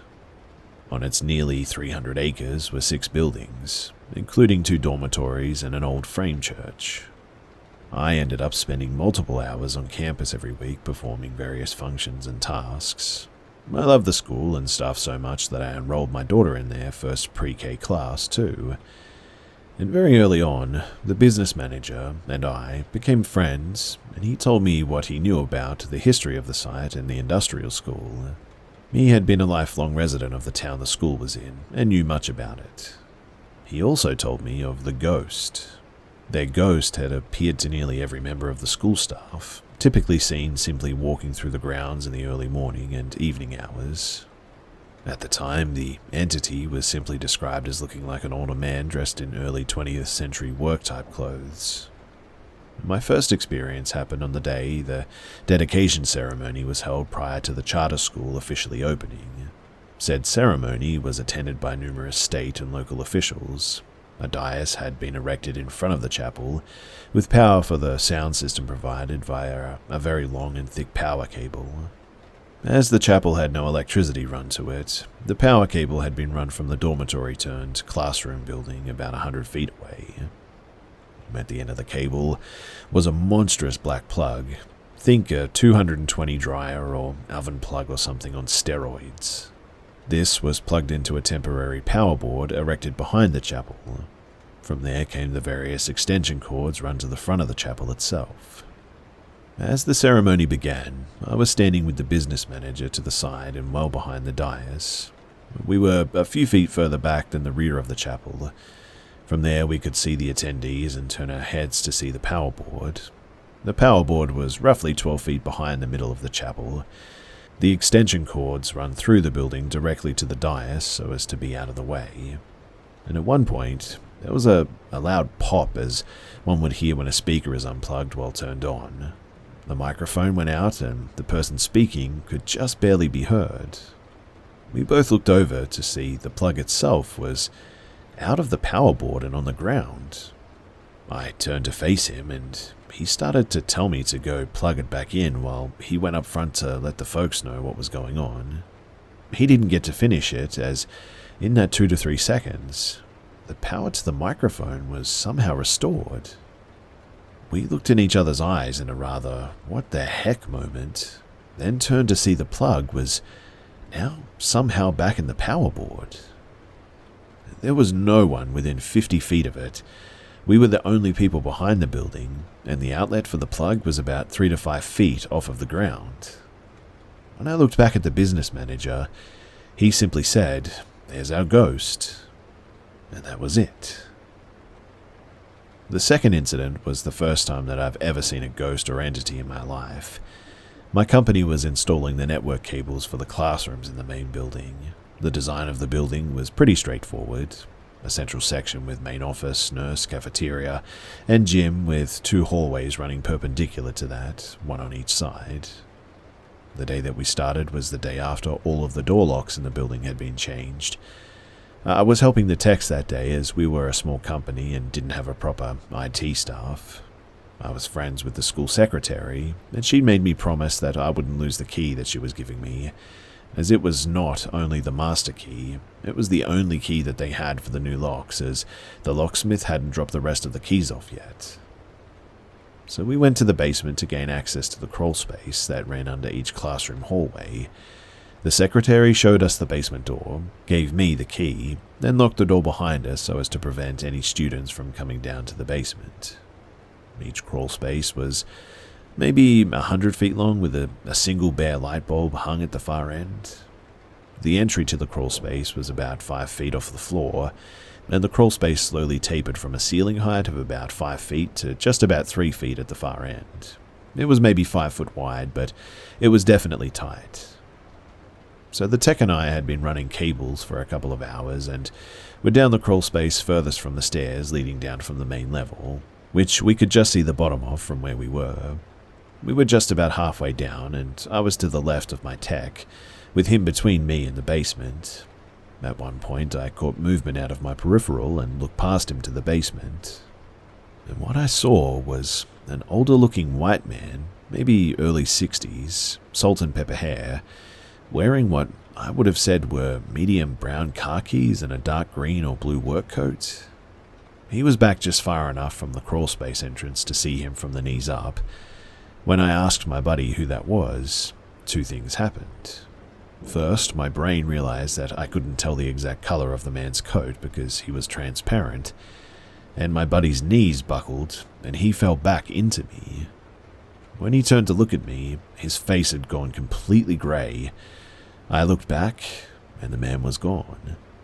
I maneuvered around the tech and headed up the crawlspace instantly, keeping the bottom of the stairs in sight the entire time.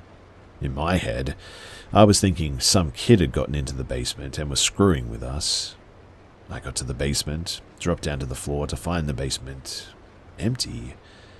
The door at the top of the stairs, there were 2 flights of stairs as the ceiling was about 15 feet high, and they turned halfway down so the bottom of the stairs were directly across from the hole to the crawlspace, was still locked. I opened the door to find the head custodian and the principal chatting in the hall. I asked if they had seen a student just come up, and they told me no. In fact, the custodian said that he'd been cleaning up after a kid had vomited in the hall, and no one had been in or out of the basement in the 30 minutes or so that he'd been there. I walked to the main office and asked my secretary friend who else had a key to the basement door. She told me again that there was just the one key in the entire building, and apparently I was the only one who had it. Then she grinned broadly and asked why. I detailed what I'd just seen, to which she said, "Ah, you've seen him too. That's our ghost." Apparently, he takes an interest in any changes that are being made to the buildings and just shows up to watch. In the midst of this, the tech comes bursting through the basement door, his gear bag over his shoulder, hauling butt to the main entrance. He looks ill as well, and I head out after him, calling his name as he raced across the campus to the parking lot. He's in his truck and gone, without ever even acknowledging me. He told the office that he drove straight home and then called out the next day. I worked closely with him for several more years. The one time that I asked him what happened to him, what did he see in the basement, he looked me dead in the eyes and said, "I'm not talking about it, ever. So don't ask and don't involve me if you talk about it." Now, he was a really nice guy, and like I said, we'd worked together for years. It was really the only time that I remember seeing him when he didn't have a smile on his face. I personally never experienced anything else, but over the years, anyone that I've run into who has spent a good deal of time at that school has experienced something. Teachers, staff, parents, coaches, and the like. Having said that, I've never heard of any students. Having said that, though, interestingly enough, I've never heard of any students experiencing anything.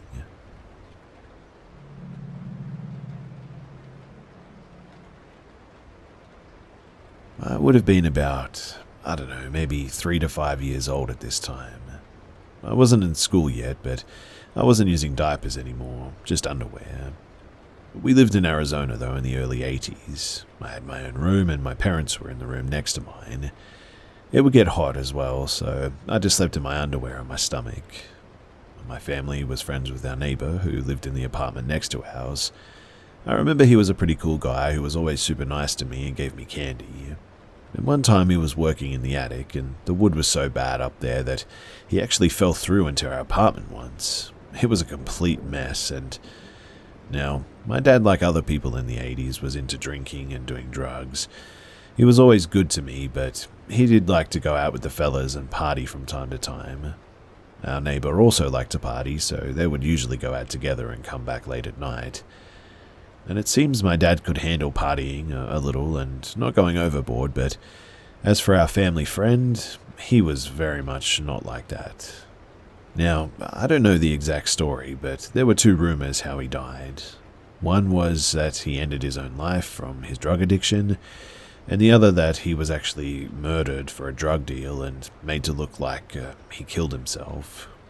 Either way, he was found dead near a native reservation hanging by a palm tree. Being so young, I really didn't understand what death was at the time. My family and I went to the funeral viewing, though, and the burial. The next week we visited his grave, and I was really confused as to why my candy buddy wasn't around anymore. anymore, so I asked my parents where he was. They told me that he was deep in the ground near his headstone. Being a child, I started hopping up and down on his grave, yelling his name, and asking if he was down there. And well, my mum didn't like that very much, and told me to stop, so I did. Now that night was just normal, and then it was time for bed. So I'm in my underwear falling asleep on my stomach, and it felt like I was right about to fall asleep when I heard our family friend whisper my name. I jolted up and looked around, but there was nothing there. There were no other voices, and I didn't see anything out of the ordinary. I did run into my parents' room, though, and I told them what happened, and after that, I slept with them that night. I never again did sleep on my stomach in my underwear after that. I always have to have a sheet or blanket on now. I never heard the voice again, but I do distinctly remember hearing his voice that night. I knew that it was his voice, and I knew that I heard something. Also, I never did jump on anyone's grave ever again after that.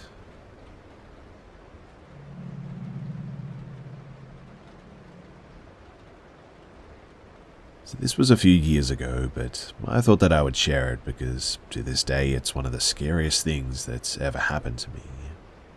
Basically, a few years ago, my sister lived in this house share. It was a huge house too, 3 stories with 5 bedrooms and 2 bathrooms. At the time, my sister was the only one living there, so all the other rooms were vacant. My sister's bedroom was on the ground floor next to the kitchen. And one night, I was staying there with her. She'd gone to bed a couple of hours ago, and I was suffering with insomnia at the time, so I was in the kitchen talking on the phone with a friend. It was about 3 in the morning. While I was on the phone, I just got this horrible, overwhelming feeling of being watched. It was like something, not someone, was in the room with me, and whatever it was did not want me there. I tried to ignore it, thinking that I was just being silly, and continued my conversation for a few minutes, but it got to a point where I straight up just did not feel safe in that room anymore.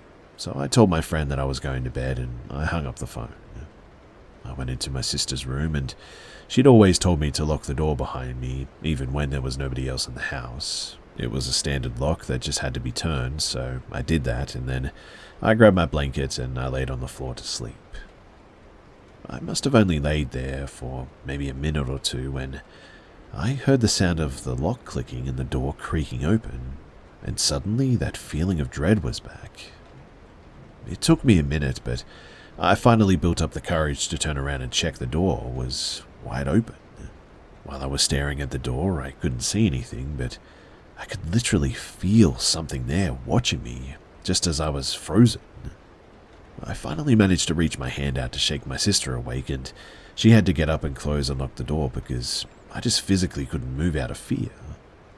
I had a lot of experiences in that house, but that by far was the scariest to me because, quite honestly, that night, I felt like I was about to die.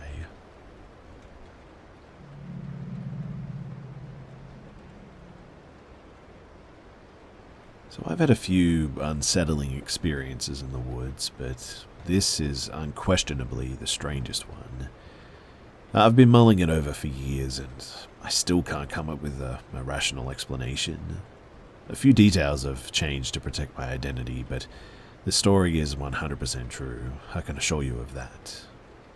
So, in 2018, my partner and I drove up to a national forest in Oregon for a day hike in early summer. The area was somewhat remote, but nothing too isolated. Hiking is huge in the Pacific Northwest, so there are plenty of other people on these trails at any given time, especially during peak season. Because of this, we chose a less popular trail in the hopes of getting some alone time. It was approximately a 6-mile out and back moderate difficult hike with a waterfall at the end. It followed a river and didn't intersect with any other trails. Simple enough, right? We were both experienced hikers in pretty good physical condition, so we had no reason to think that we needed anything but day packs with a couple of liters of water and some sandwiches. Getting back before dark should have been a piece of cake, so we set out sometime after noon. At first, we took it slow and meandered around the riverbank for a few minutes. I found a cool animal bone and we mused over what it might be. It was clearly a verbatim from a large mammal, so we guessed it was probably a deer bone. Because I'm a little morbid and I like collecting things of that nature, I put it in my pack. That might not have anything to do with what happened next, but I feel like I should mention it since it was out of the ordinary. So, the hike to the waterfall was beautiful. We passed a few other people on their way back to the trailhead, but for the most part we had the place to ourselves. We stopped a few times to look at wildlife or take photos of the flowers. I was tracking our progress on my Fitbit, so I always knew how many miles we travelled and how much time we had before sunset.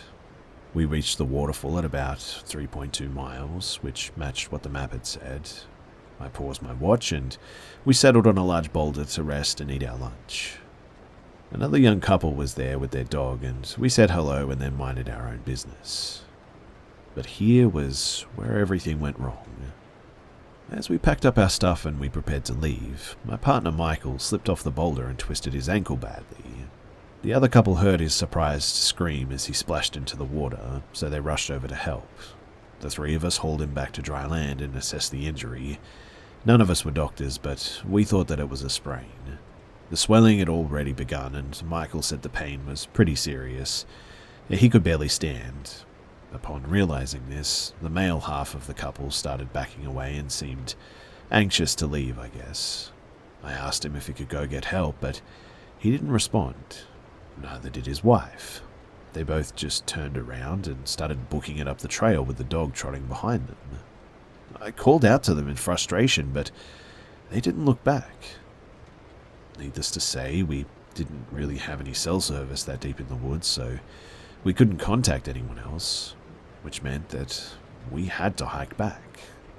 "It'll be okay," I said to Michael. "It's only 3 miles, and you can do this." We shifted the water bottles and our modest amount of gear into my pack so we wouldn't have to carry anything and made decent progress. I was still tracking the hike on my Fitbit, and after about 2 miles, Michael ran out of steam and we rested again. I told him to lean on me to take the weight off of his injured ankle. Even though I'm a head shorter than him, it seemed to help, I guess, but we're almost there, I said. Just 1 more mile. Despite the setback, we were in pretty high spirits, though. The sun was still up and the woods were still beautiful. We made light of our predicament. Michael joked that he can't do anything without getting hurt or breaking something, and I comforted him. We both thought the ordeal was nearly over, and eventually I realized that we'd been walking longer than expected. I assumed that it only felt that way because we were moving at a slower pace, but when I checked my watch and saw that we'd gone farther than a mile, I started to worry a bit. We were at 6.6 miles total. That meant that the walk back to the trailhead was longer than the walk to the waterfall. That couldn't be right. But I figured that I must have made a mistake at some point. Maybe I hadn't started the tracker until we already traveled a ways at the beginning or something. Regardless, the parking lot had to be around the next curve in the trail. But when we got there, it wasn't. We went another half mile or so before stopping to assess the situation. Over 7 total miles, and we still weren't back. What the heck? I checked the map of our hike on the Fitbit app and saw that there weren't any gaps. It was a straight line from beginning to end, with the line doubled back on itself, indicating that we were on the same route. But where was the trailhead? We talked it over and concluded that it had to be a glitch. Michael was adamant that we hadn't passed the trailhead yet, and we couldn't have taken a wrong turn because, well, there were no other trails. Plus, the scenery was all familiar. We saw things that we remembered passing on our way to the waterfall. It was definitely the same trail and well maintained too. A big, wide dirt track that followed the river and didn't veer off into the undergrowth. Losing the trail was just impossible. At that point, we started to feel a bit demoralized, but what could we do except keep going? Our phones still didn't have service either. Michael was in a lot of pain and struggled to put weight onto his sprained ankle. It was twice the size of his other ankle now, and he was sweating. I was sweating. The whole thing started to feel like a nightmare. When we went another mile and still didn't reach the trailhead, that was when we began to panic. Night falls quickly in the forest, and we had little daylight left. We were almost out of water too, had no rain gear or other food, and the only flashlights were the ones on our phones. Of course, we cursed ourselves for not bringing more supplies, but we were only supposed to be out there for a few hours. It was just short of a day hike, and we had no idea how it could have gone so wrong like this. Out of desperation, I yelled for help. We'd seen no people since that strange couple had abandoned us near the waterfall, but I was sure that we had to be close to the parking lot. That didn't mean that there was anyone there, but we were both so freaked out I was willing to make a fool of myself if it meant rescue. To our dismay, nobody answered though. We were completely alone, which was really strange. In an attempt to get a grip, I guess you could say, we reasoned that maybe we really had passed the trailhead that we started at. Maybe we were so focused on keeping Michael off his bad foot that we'd simply missed it and were hiking toward the next trailhead. We were pretty sure that that wasn't the case, but it was the only explanation that made sense. We were definitely still on the same trail, and thought that we couldn't be certain, but it seemed like the landscape had changed. We no longer recognized any of the landmarks, except the river, and that seemed to support our theory that we'd gone too far. We knew that we weren't walking in circles, because that wasn't possible. But should we turn back? We mulled that over for a few minutes. If we were wrong, backtracking would guarantee spending a night in the woods. Michael couldn't deal with that angle forever, so we decided to just press onward. I'm not crazy, right? I asked. That initial hike was only 3 miles. We went 3 miles to the waterfall. Yes, Michael agreed. The entire hike was supposed to be a little over 6 miles out and back. We've walked a lot farther than that now. We should have gotten back a long time ago. I don't understand what's happening. When night fell, we picked up the pace. Michael stopped leaning on me and limped down the trail as fast as he could. He later said that adrenaline dulled the pain of his injury and gave him the motivation to continue. Because that part of Oregon is mountain lion country, and I just read about a lion attack a few weeks prior to our hike. Being caught out there in this dark was the absolute last thing that we wanted, but there was nothing that we could do about it. We were scared. Michael shone his phone light on the path ahead to make sure we didn't lose our footing, and I shone mine at the trees, scanning for cat eyes. I was crying. Fitbit said that we'd hiked 9 total miles at this point. And after 9.5 miles, we finally saw the sign for the trailhead and scrambled toward it. Relief didn't completely wash over me though, because I expected that we'd have to either hitchhike back to where we started or trudge along the side of the road for a few miles more. There was simply no way that this could be the trailhead. It was 3 miles past where it should have been.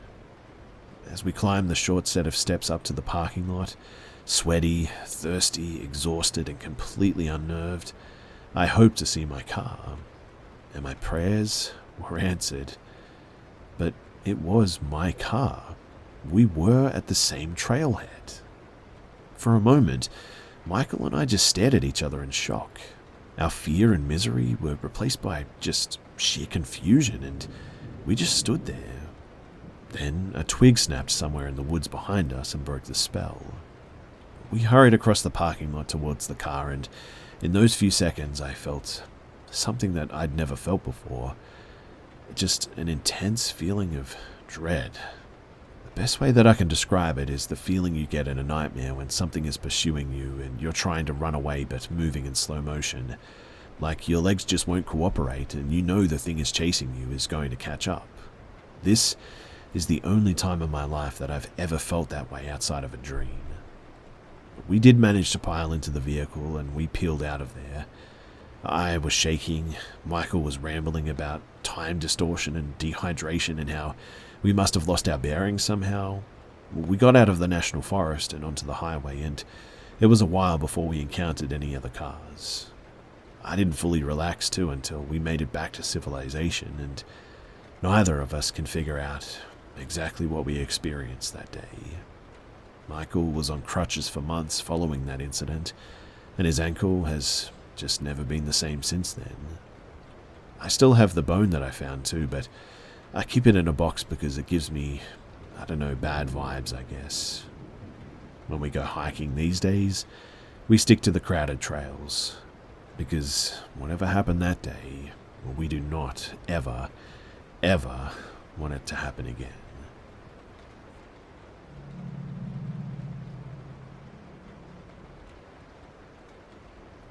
This is a first-hand account involving some strange phenomena that I have yet to be able to explain.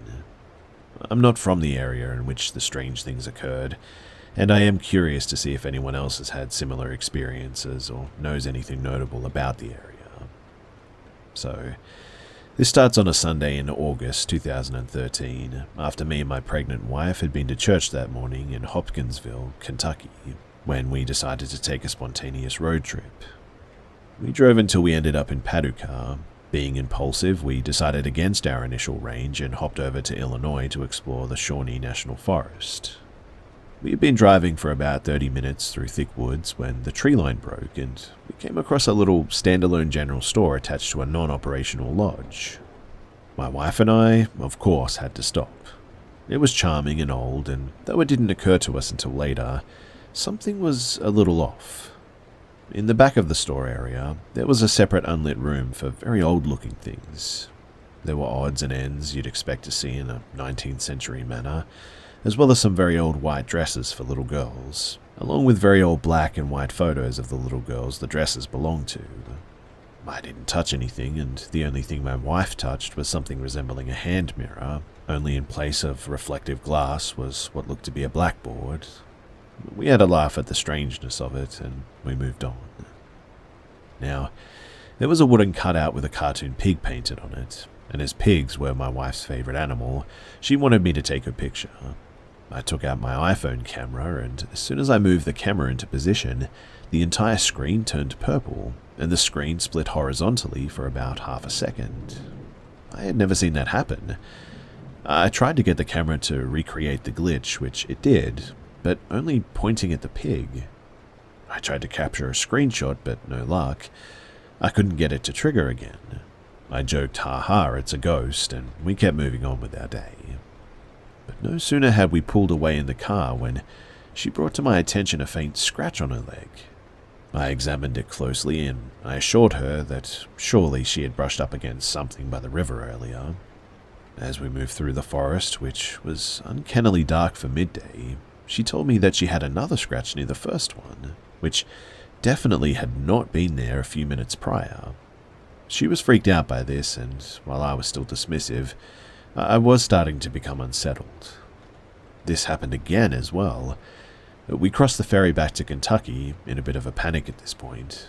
I pulled over and stared at her leg and watched until 3 adamantly sloppy X's had faded into existence from nothing onto her leg. Now, we had just seen The Conjuring in theaters a few weeks prior and remembered hearing that demons use 3s as a mocking of the Holy Trinity. While it was just some faint, oddly formed scratches, we were pretty scared by them, I must admit. But the weirdest thing is that I can attest that these things came from nothing, with seemingly no cause. In fact, I watched them form on her leg, when there was really no explanation for it. The last of which was a right angle, totally unnatural looking as well. This occurred in Pope County, Illinois, and the store in question is the Bay City General Store. I'm not sure if it's related to these phenomena, but that was really the only place that we gotten out of the car after there, and our stop there immediately preceded the start of the strangeness. And while I'm not a believer in the paranormal, nor am I a denier, but I know that what we saw and experienced that day was 100% real and, honestly, without reasonable explanation. If anyone has been through anything similar or knows of anything unnatural that's happened in this area, then please do let me know, because this one has me stumped.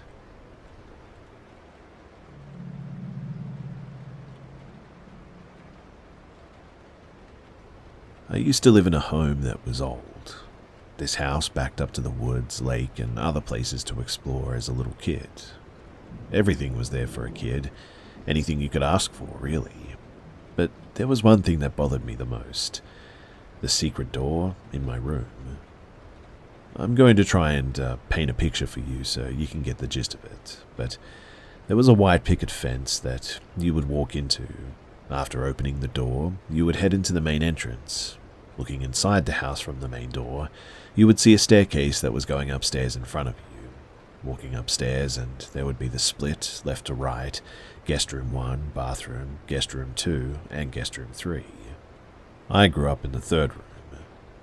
Inside this room, it was stained wood everywhere, ceiling, wall, and floor.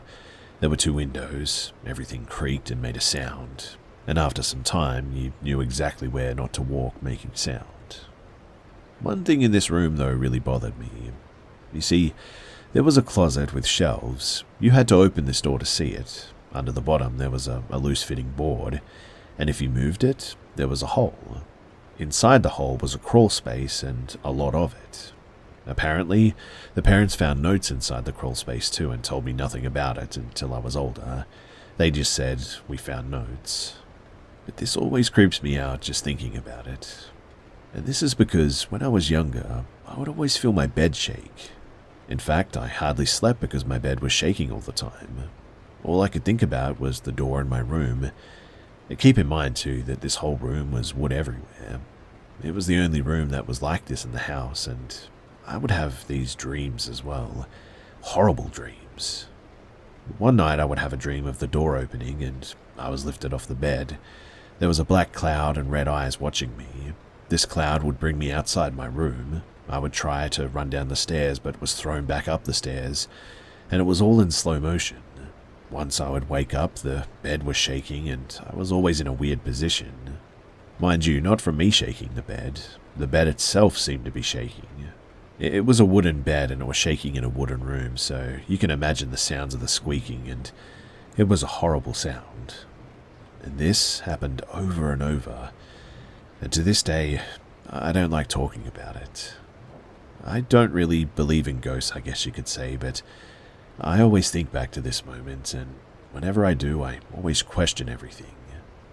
Whatever was in that room and whatever was happening, it was weird, and I just got the sense that something didn't want me there.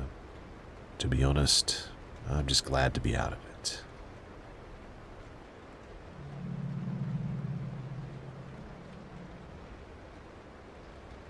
This attempted abduction happened during the winter in a university town, in the middle of a weekday near the Rocky Mountains.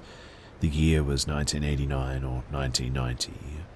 I had just completed my associate's degree and had returned to my parents' home. I was about 20 and I'm female. Both my parents and my 2 sisters who lived at home were at school or work. I had a few dollars and decided to walk to a grocery store that was 3 or 4 blocks away. So, my shopping went smoothly and I checked out, and as I left the checkout stand, I saw 2 men enter the store. The men were dressed appropriately for the weather. Both were 6 feet tall at least, maybe as tall as 6'2", and dark-haired. They were similar in build and ethnicity by the looks of it. They could have been related, in fact. Nothing was really remarkable about them, but their behavior was just off from the get-go. They had walked in and then stood between the main entrance and the checkout stands looking around. They had not headed straight to the aisles to shop or anything. Then one of them noticed me, and he stared at me and smacked the other guy lightly and directed him to see me. I felt as if I'd been lit up by a spotlight, and I've never been the kind of gal men notice. I was overweight then, still am, and I don't think that I'm that pretty. But when I saw this, I almost went looking for a security guard, but I ended up wishing that I had, to be honest. I decided that I was being paranoid. I gave the 2 men a wide berth, and ignoring my instincts and the 2 men, I left the store. As I crossed the wide parking lot, I saw an older model car pull out of the parking lot, going the same direction as myself. The car was distinctive. I'm not good at identifying cars, but this one was a 2-tone vehicle, dark blue and cream, that looked like it was from the 1970s. To get home, I had to cross a busier road, then walk down a very quiet residential road for at least 2 blocks, before turning a corner and walking about half a block to our small apartment complex. I happened to know most of our neighbors on that quiet street, or at least knew them enough to know most of the residents would not be home during the day. I had barely started down the first residential block when the same 1970s car came towards me down that block. The two men from the store were inside, and they stared at me as they drove slowly by. At this point, I was sure that I wouldn't make it to our apartment building before they tried to get me. I was looking at each home, trying to remember if any of them were retired or stay-at-home parents or something, but I couldn't be certain if anyone would be home. As the car came up behind me, driving very, very slowly, I got my keys out and began to jangle them to find my house key. The car pulled to the curb just ahead of me, and that was where my heart sank because the passenger door opened, and I acted as if I couldn't see them and headed up the nearest walkway to the closest house. I acted as if I was arriving home. I got to the porch, put down my bag, and went to put my key in the lock. My locker wouldn't fit in, obviously. I was turned just enough to see them, and the passenger stayed in the car, then closed the door, and they immediately sped away. At this, I ran as fast as I could to our apartment, and in the end I didn't call the police because really all I had was evidence of a strange story.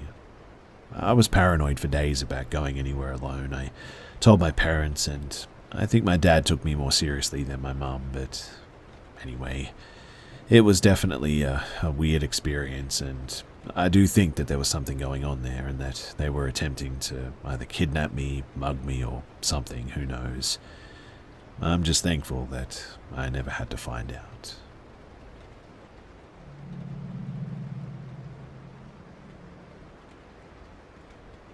So I believe that this was April of 2018. I had gone to Colorado for a concert and was just driving around checking everything out before and after. The day before the concert, I'm driving through the Rockies because I thought that it would be cool, I guess. It was already probably 9 p.m. at this point. I get to a gas station and there's an old lady with a giant suitcase. I went inside, bought a pack of Swishers, got gas, and as I was leaving, she asked me for a ride. Being young and stupid, I said, "Sure, hop in, ma'am." Then she had me get her giant suitcase in my back seat, and we were off. The ride started off pretty normal at first, just talked about life, really. She did most of the talking, mostly about her kids and family.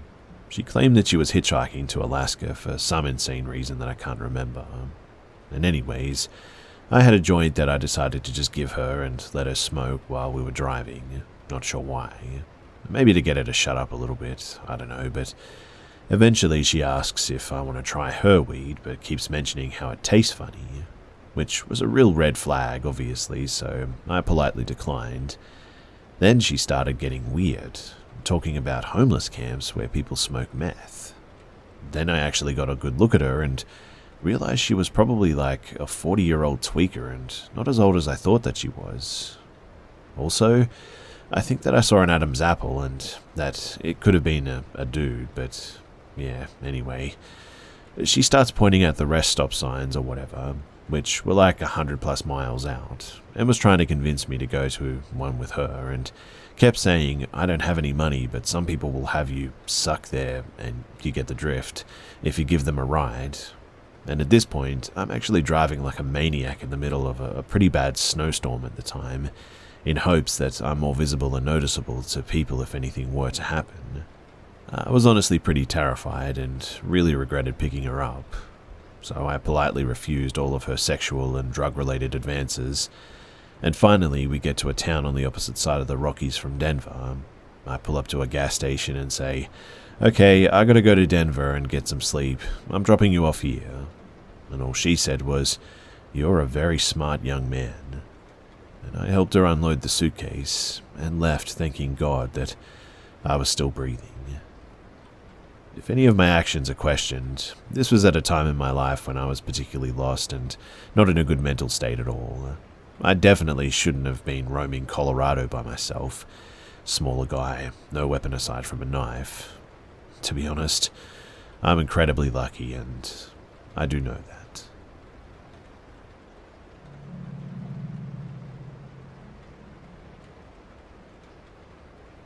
So I live in Northern Europe. My country is cold and covered by a large forest and several lakes. My family consists of my mother, father, and an older brother who is 3 years older than me. He's really important to this story too. It's also important to know that my parents' house is in the middle of nowhere, just forest around it pretty much. There aren't even any proper roads or streetlights. The nearest neighbour lives really far away as well. And in my country, winter comes early and lasts longer than summer, so the days are dark almost all year round. My father is a fireman and my mother is a nurse, so they've always been on night shifts. They've left me and my brother home alone since we were pretty much just toddlers, and I don't even know if it's legal to leave us alone at that age, but my brother has always been good at taking care of me, so we've always managed. Anyway, this particular evening was close to Christmas. Both of us were on winter break, but my brother still went to ice hockey practice. He was really tired that night after practice, and my father and mother had gone to work at night and left us alone, as they always did. I was 8 at the time and my brother was 11. We often slept next to each other downstairs in our parents' bed, but I decided to be a big girl that night and sleep in my own bed upstairs. I really just wanted to play my Nintendo, if I'm being honest, and I knew my brother wouldn't let me. But my brother was so tired after training and he just wanted to go to sleep, so we ate, brushed our teeth, and went to our rooms upstairs. My room faced the forest and his room faced the only dirt road. There's a hall and a toilet between our rooms. My brother must have fallen asleep right away as well, but I played and played, and I played for so long that I must have lost track of time. I was under my covers in case my brother ever came in to scold me, and it was around this time that I started to hear something outside. However, I didn't pay much attention to it at first. I've lived all my life in the middle of the forest, and you can hear really weird things out there all the time. But the small noises, they changed in a second. Someone started shouting, almost screaming. It sounded like a grown man who was wounded. I lifted my head from under the covers, startled, and listened for a moment. I called out my brother's name, but he didn't answer. I got up from my bed and ran to my brother's room. He was sleeping soundly, and I started to rock him awake. At the same time, I saw from his alarm clock that it was 2 a.m. My brother woke up confused. "Do you hear that?" I asked in a whisper. My brother's eyes widened, and all sleep vanished from his eyes quickly. He sprang up. He didn't say anything. He walked towards my room. The shouting came from somewhere in the forest. We stood together in my room and stared out into the darkness. "I think someone needs help," I said quietly, but my brother's expression didn't change. His face was like stone. No one needs the help of 2 kids. Besides, if he needed help, he would be screaming for help. But my brother turned around. He was right.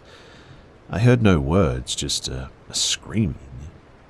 My brother walked downstairs and I ran after him. Our house has 3 doors. He tried each of them to make sure that they were locked. He took our father's headlamp because it had the strongest light. Then he picked up the house phone. It was 2010, so not all the kids had their own phones at that time. He made sure all the things were off and he took my hand. He started to lead us back upstairs, but then he stopped. The shouting had changed. It no longer sounded scared or needy for help or anything. It sounded irritated, almost angry, like it was annoyed that we didn't come out looking for it. My brother squeezed my hand and pulled me upstairs. He stared at my room for a moment before he pulled me into his room with him. He closed the door and sat behind his bed, pulling me into his arms. It was dark everywhere. My brother hadn't turned on the headlamp, but he had the authorities ready on phone. Our country's emergency number is 112. We sat there in silence. The sound had come closer until it was clearly behind the window of my room. My brother stroked my head to calm me down, but it didn't help. I was terrified. The sound seemed to be coming closer and closer. It seemed to have climbed the fire escape under my window and was now traveling along the rain gutters towards my brother's window. Then it became quiet.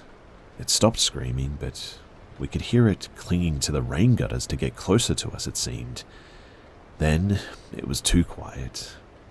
My brother turned on the headlamp and pointed the light towards the window. Nothing.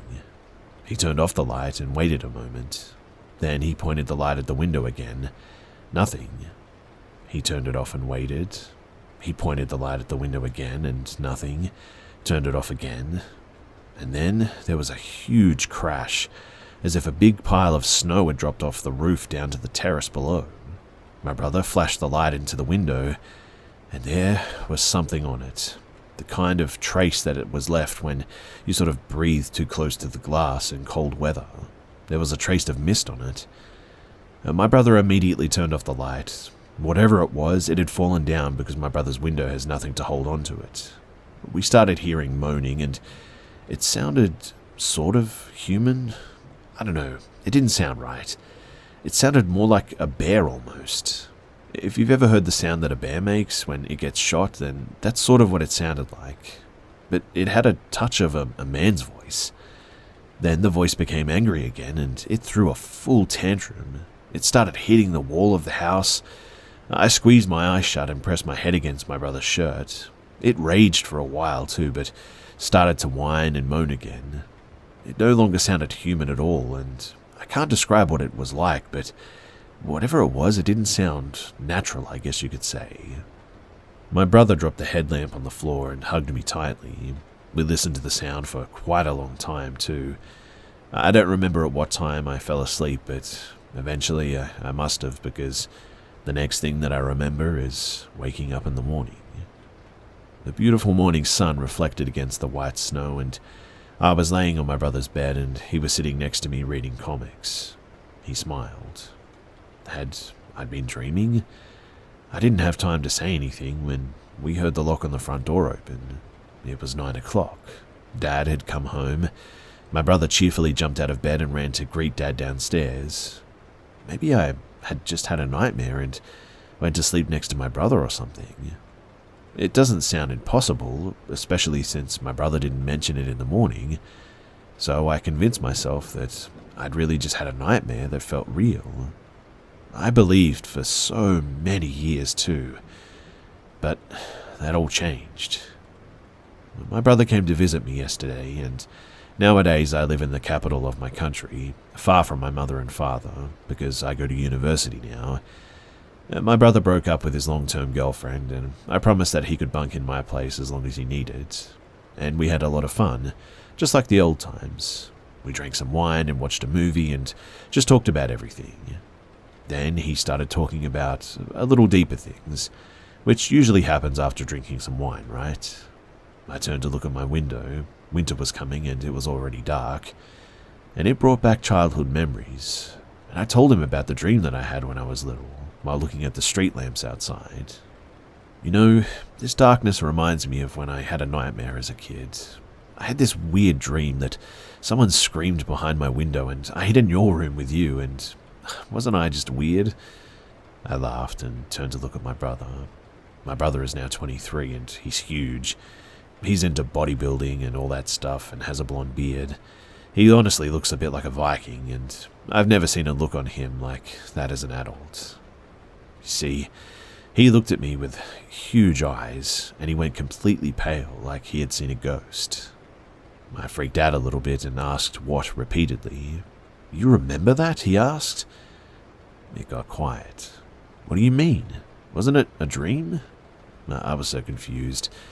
My brother looked really startled, as if I had just digged up a memory from his own mind that he wanted to forget. "Answer me. I thought that I had a nightmare." I was startled too. My brother shook his head. "I thought that you wouldn't remember that. You were so little. I honestly hoped you would forget." My brother looked at me blankly, and then he told me his side of the story. He told me how I had fallen asleep in his arms from exhaustion. He pushed me to his bed but didn't fall asleep himself. He sat by my side all night like a guard dog. The morning had begun to dawn and the sound began to fade until it just disappeared. My brother couldn't fall asleep and he decided to start reading comics to pass the time. In the morning, when father had come home, my brother had gone out to look for tracks, but since it had snowed all night and morning, all the tracks were covered. And for the next week, my brother visited my room several times at night to make sure that I was sleeping safely. We started talking more about what happened. Neither of us ever mentioned what happened to anyone. I asked him why he didn't call 112, and he just shook his head. who would have believed me? He was right. It would have sounded like a prank invented by little boys. My brother also said that he was annoyed that he didn't flash the light to the window sooner. He would have wanted to see whatever this thing was and what it looked like. I was just happy that I didn't see anything. I'm also happy to know that I'm not crazy, and it wasn't a dream. I actually have a witness. My brother experienced whatever this was too, and he remembers it better than I do. No one else has to believe me, and no one else, would believe me, to be honest. I know that. Of course, it's also possible that somehow we created the whole thing in our heads. I admit that. We have no physical evidence, after all, of what happened, and it happened years ago. It's very possible that we were just kids with an overactive imagination. I'm certainly not denying that possibility. However, I don't think that was the case, and I'm interested to know if anyone else has experienced something similar. And if you have, did you see it? Whatever that thing was. And if you did, what did it look like?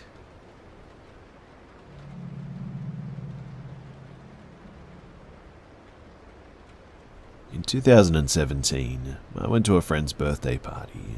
It was their 40th, so it was a pretty big deal. I had recently lost my job and I was struggling with my mental health, but I had a very supportive husband and a good family life. And it was a private party, so what could go wrong, right? My husband was supposed to go with me, but our childcare arrangements fell through at the last moment.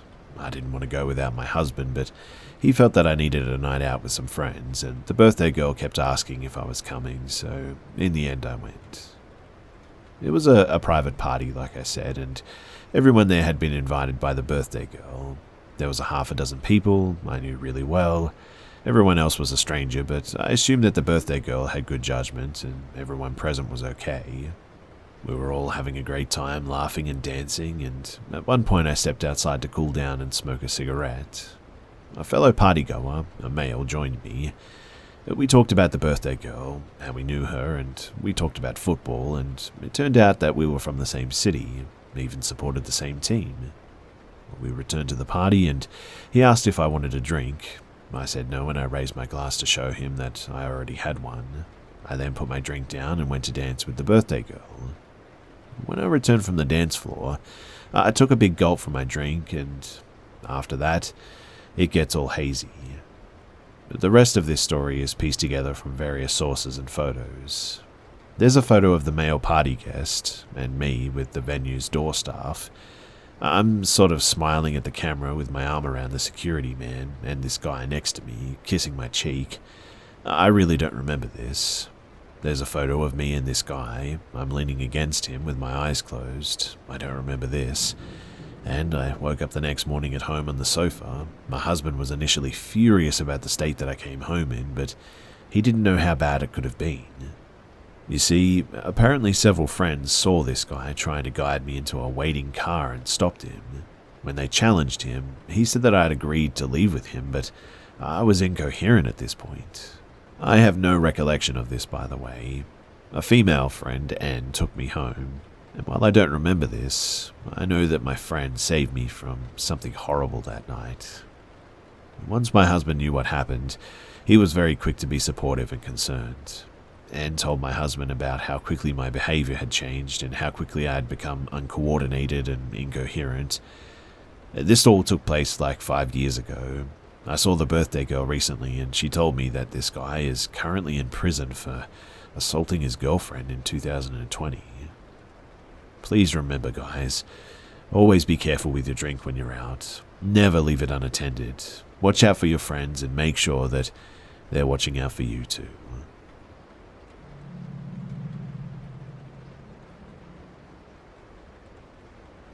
So I'm sharing this to mostly try and find some sort of community or answers to this. I'm in Moorhead, Kentucky, and have been experiencing unexplainable things while I've been hiking around Eagle Lake or near Cave Run. I'm not a superstitious person, and I like to think of myself as very rational when it comes to things like animals in our region and whatnot. But here's what happens. So, it will sound as if something is approaching, coming much closer than any animal should, really. And when noticed, like I react or stomp my feet, etc., it stops. Then an unrelenting dread and overwhelming anxiety falls over me, and I just can't shake it. I know that I have to leave at this point. Each time, as I've started to leave, whatever it is has charged quickly, coming much closer and essentially chasing me from where I've been. I refused to return to Eagle Lake after I experienced it the first time and chose to go to a pretty popular area near Cave Run. The same exact thing has happened more than once as well, and I've not been able to shake the feeling. I've definitely been the only one in the area too in both occasions, and there have been no animals near, definitely not ones large enough to make the sounds that I've heard. My girlfriend has been with me on each occasion and has heard and felt the same as me as well, so I know it's not just me. But if anyone has seen, felt, or heard anything like this, then please do let me know, because this one has me freaked out.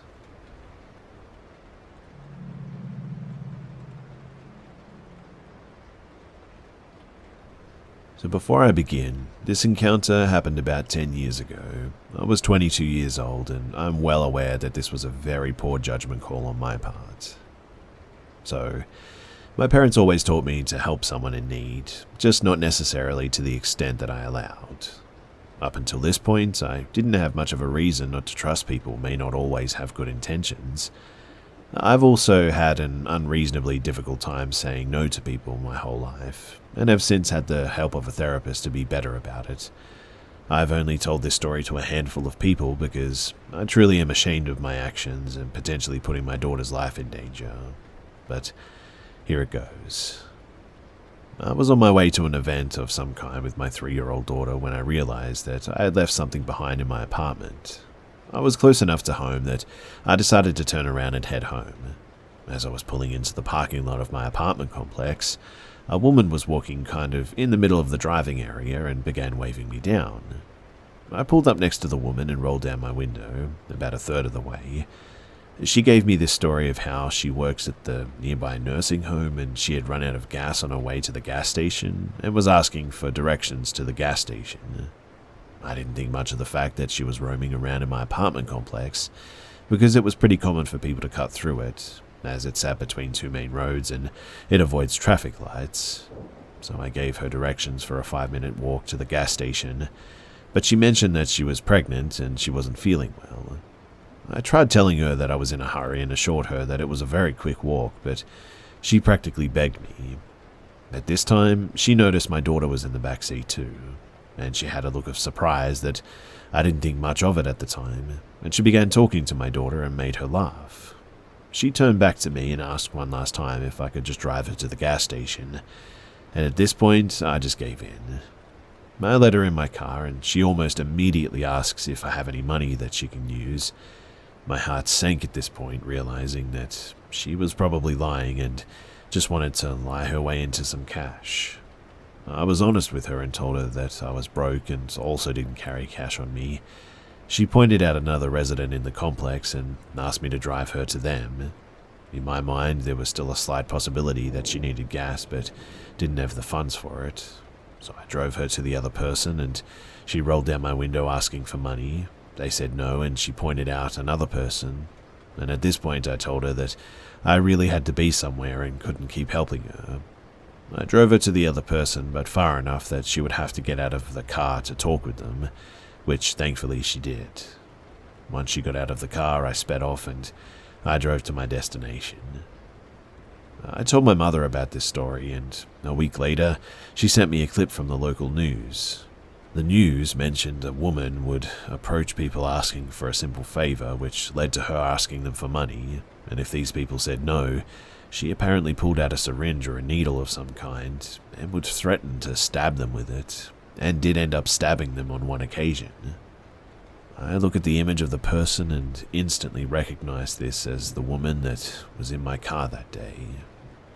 I know these types of people don't have much of a conscience, but I truly believe that the fact that my daughter was in the car that day is what kept that woman from stabbing me with who knows what was on or in that needle.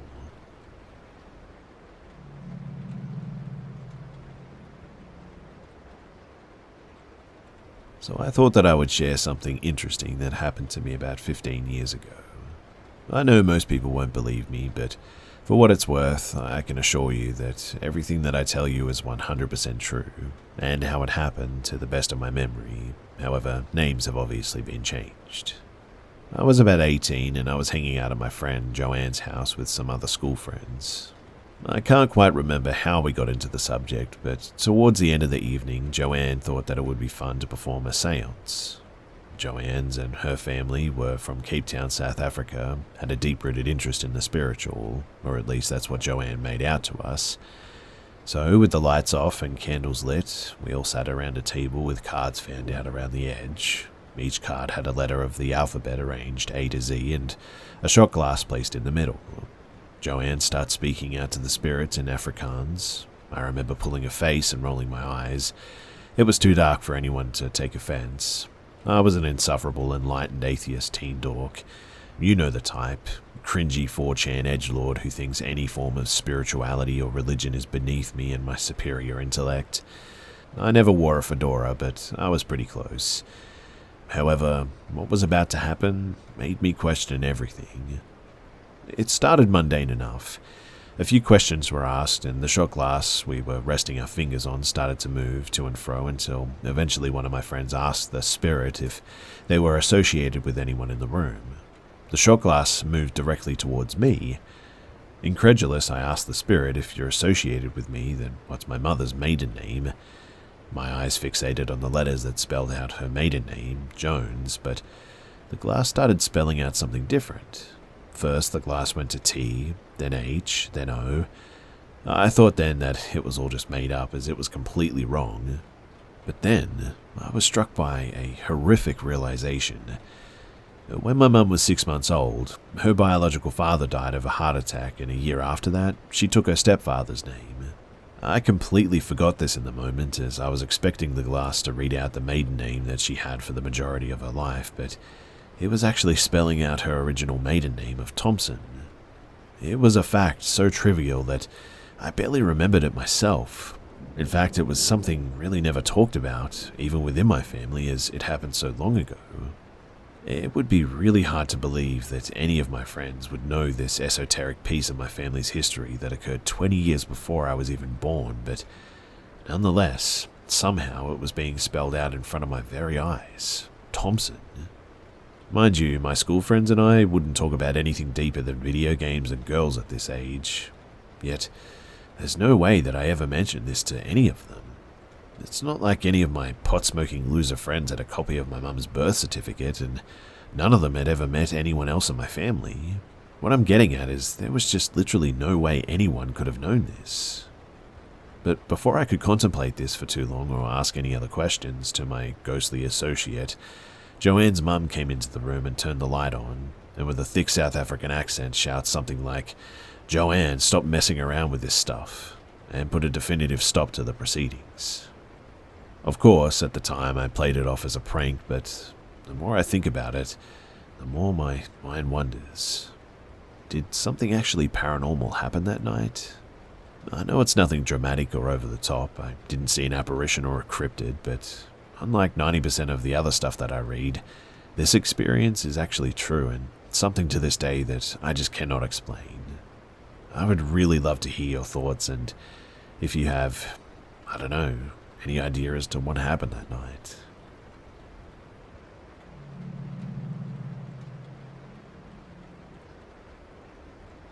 When I was a kid, around 6 or 7, we were on a vacation at South Padre Island. It was on the Port Isabel side. We stopped at a Dollar General located at a strip mall for snacks and beach toys.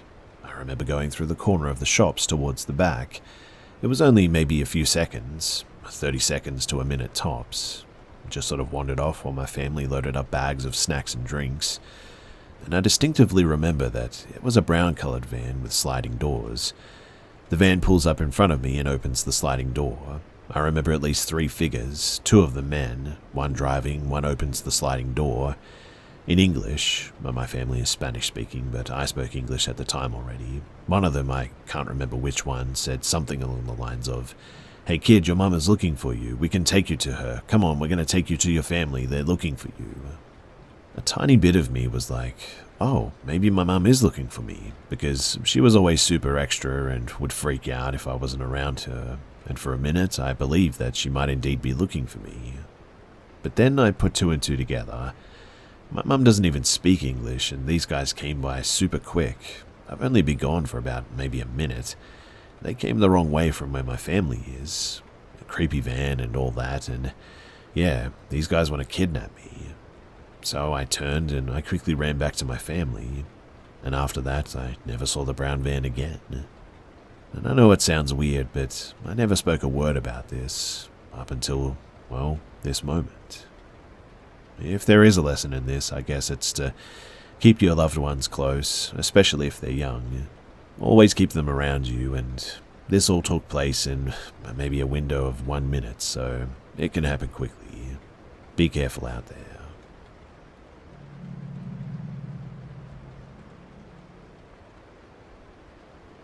So last night I was outside at around 9:30 p.m, digging up some mushrooms that I didn't know much about, so that the wild rabbits in the area wouldn't eat them since they were near where we threw some food scraps.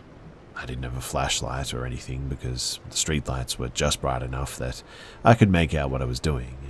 I looked up because I heard a noise, and right now I don't even remember what the noise was, but all I know is that my eyes made out what looked like a really terrible Flipnote studio animation of a stick figure with no head. It just went up in a straight line and ended, and it was booking it across my street. It looked like, height-wise, it was exactly half of the height of the closest street lamp, which was mounted to a standard electric pole. And you know when you're staring at a bright light source for a while, and then when you look away or blink, you sort of see the outline of that kind of light, or imprinted on your eyes or whatever it is for a bit. Like, whatever shape the light was is dark, and then it has a sort of fuzzy grey haze around it. Well, this is exactly what this stupid stick thing looked like. Dark with the hazy grey outline, except it was moving. It was over so fast, and I even blinked a few times to try and see it again, because I genuinely thought that it was just that effect in my eyes, but I hadn't been using any flashlights, and the streetlight has a round cloudy cover around the bulb, so I couldn't have seen the light bulb itself in any way.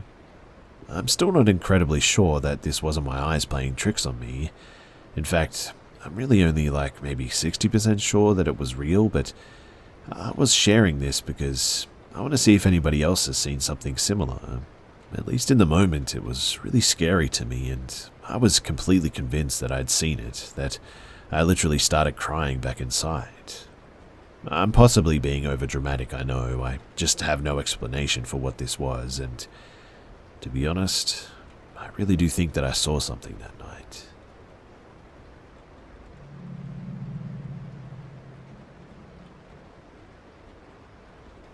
So my brother was telling me a story about our sister, and how one time he had been crying in the bathtub when he heard footsteps, and our sister came into the bathroom with him. She walked in with her head down and then put both hands on the bathroom vanity and just looked into the mirror and asked him why he was crying, never looking at him and just staring into the mirror. He climbed out of the bathtub and he went into his room, and he never really thought about it again until he went to lunch with my sister, and he asked her if she remembered that day and explained why he was in the bathtub crying. After he finished the story, my sister was extremely puzzled and said that she doesn't remember it at all.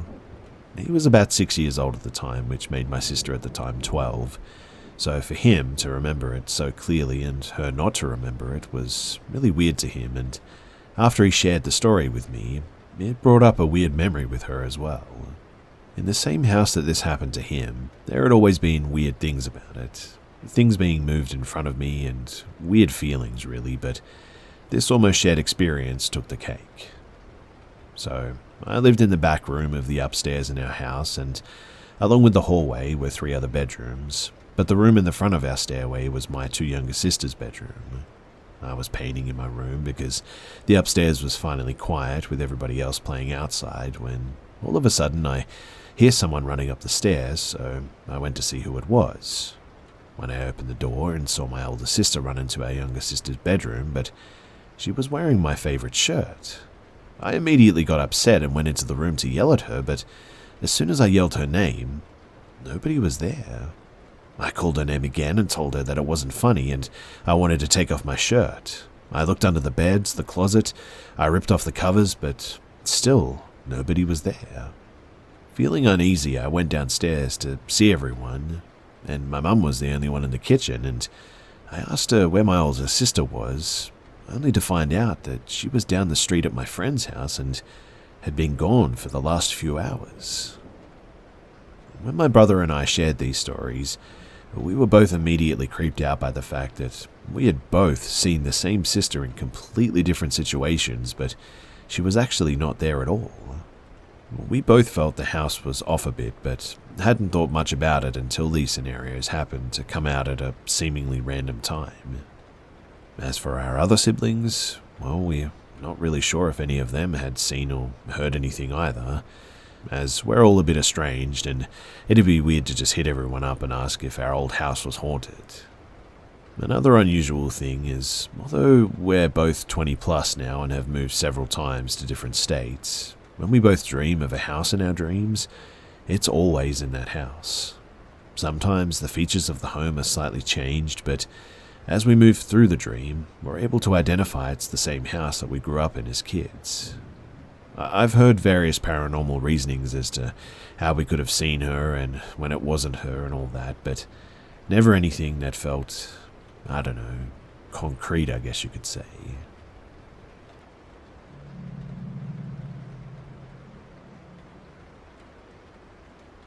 For a bit of context, I work at a gas station in the backwoods of Tennessee, and that's where this happened.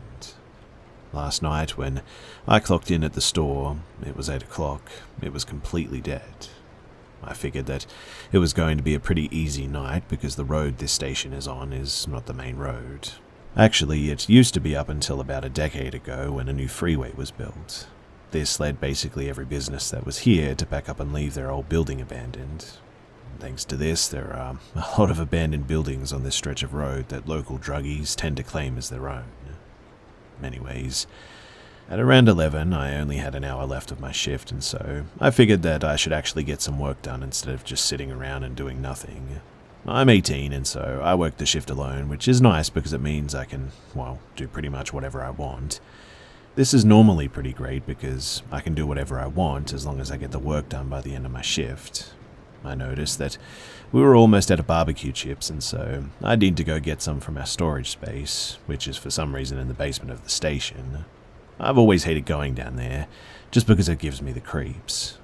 Why the owner decided to store everything down there is beyond my comprehension, but anyway, I got about halfway down the steps before something fell on the other side of the room, and it sounded like footsteps were coming my way. I sprinted up the stairs and locked the door to the basement, panicking like a madman the entire time. When I got back upstairs, I went behind the counter to the store computer so that I could check the security cameras. I flicked over to the one that looks into the basement, and there was this guy, just standing there smiling up at the camera. He had a look I can only describe as absolute insanity in his eyes, but he didn't look like the average junkie in the area. He was actually clean-shaven and dressed in what looked like to be jeans and a button-up of some kind. Honestly, if he had walked into the store, I wouldn't have batted an eye, but because he was down there and because he was just looking at the camera and smiling, it shook me to the core. I called the store owner, and at first he was pretty mad that I called him in the middle of the night, but once he heard how freaked out I was, his tone changed. He told me that he'd be there in 15 minutes, and to just lock the main door to the store and make sure the man didn't go anywhere.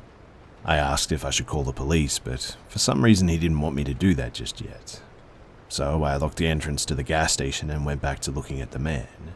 He was still there, just smiling. About 3 or so minutes of him staring at me later, and finally he walked away from the camera, out of view.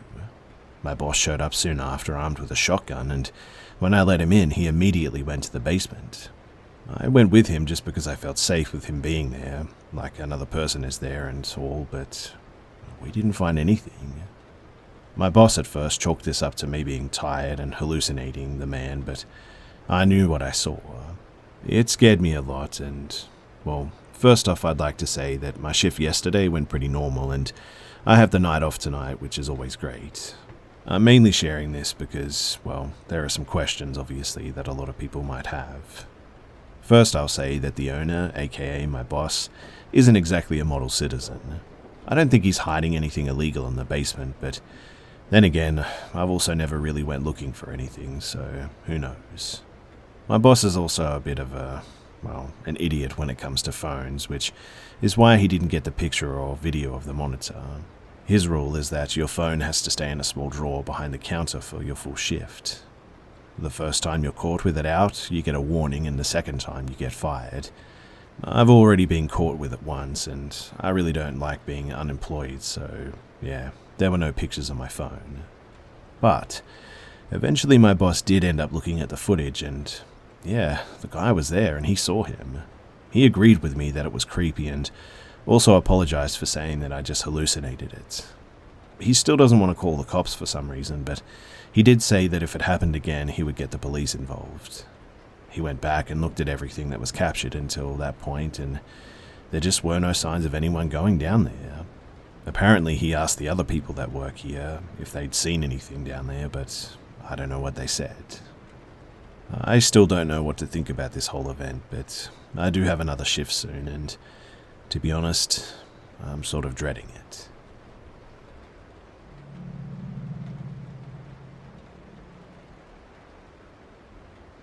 I used to work at an office where there were mostly guys. A lot of times, guys misinterpreted me being friendly with something else. Therefore, I tend to not even be friendly, especially with newcomers. I really didn't engage in office chat or gossip with anyone. That week, there was a new employee though. He wasn't on my team, so I didn't even notice until 3 days later when he approached me to introduce himself and tried to talk to me all day, even when our spots were very far apart, and I told him a few times that I was pretty busy. I assumed that we had different lunch times since I hadn't seen him during my lunch before, so I thought that it was odd that he was having lunch at the same time as me the next day. I found myself with him alone at one point, so I started to pick up my things and leave. When out of nowhere he said, "I know girls like you play hard to get, but I really think you're beautiful, so how about we get a hotel room after work tomorrow? My girlfriend is going to dinner, so I'm free. We wouldn't do anything you don't want to, of course. We would just hang out." At first I thought it was a joke. It really did sound like a joke, to be honest. I didn't laugh, but asked him what the heck and if he was serious, and he said, "Yeah. Why do you think I would ever be interested in you? The fact that you just mentioned a girlfriend surprised me. How is she even attracted to you?" He was an attractive man, actually, so I wasn't insulting his looks, but there was some smugness or attitude about him that was really ugly. He got really serious, though, stood up, walked away not saying anything. His schedule ended an hour before mine, and as soon as he left, other co-workers approached me worried, telling me that he'd been saying some disturbing things like he knew people who could stab me, or how he could convince his girlfriend to do it if he told her the right things. I should be taught a lesson for being so disrespectful. I honestly freaked out and went straight to HR, and they told me that he would be spoken to. The thing that he kept repeating over and over to everyone who heard him, though, was how disrespectful I'd been. When confronted by HR the next day, he quit on the spot. They told me that he blamed me for losing his job, making more threats against me. After that, I never did see him again. He didn't try to contact me again either, which I'm thankful for. Unfortunately, though, I couldn't file any police reports since it had all been, well, just words.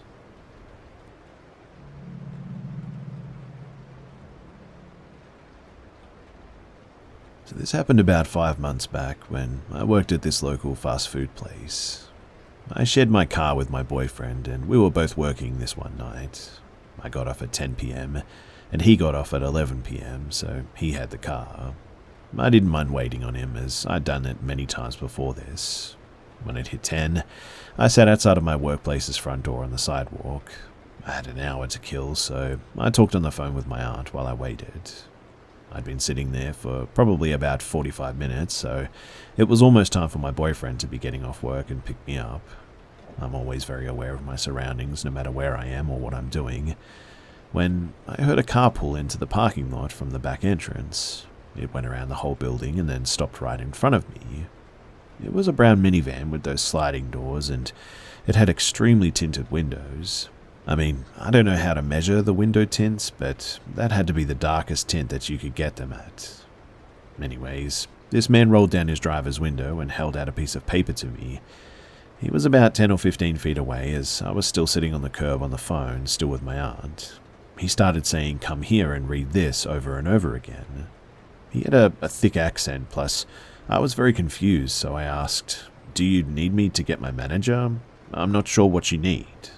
His response was, "No, no, no," over and over again, and then, "You come here," very demandingly. I looked at the sliding van door, and I could see, though, that it was partially open, like sort of cracked open. I couldn't tell if anyone else was in the car because of the tinted windows, so my response was, "I'll go get my manager for you." We always lock the front door because our lobby is closed at night, so I started knocking fastly on the door while not keeping my eye off the man in the van.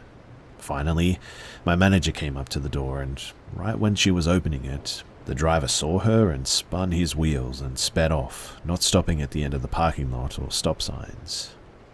I waited until the next day to call the cops because I was shaken up about it and didn't know how to explain or react initially. It seemed so obvious what he was trying to do, and my manager pointed out that he probably thought that I was younger since my stature is kind of small and short. I'm just glad to have had the common sense to maintain distance and am always aware of my surroundings. I encourage everyone else to do the same because this night could have gone a lot worse.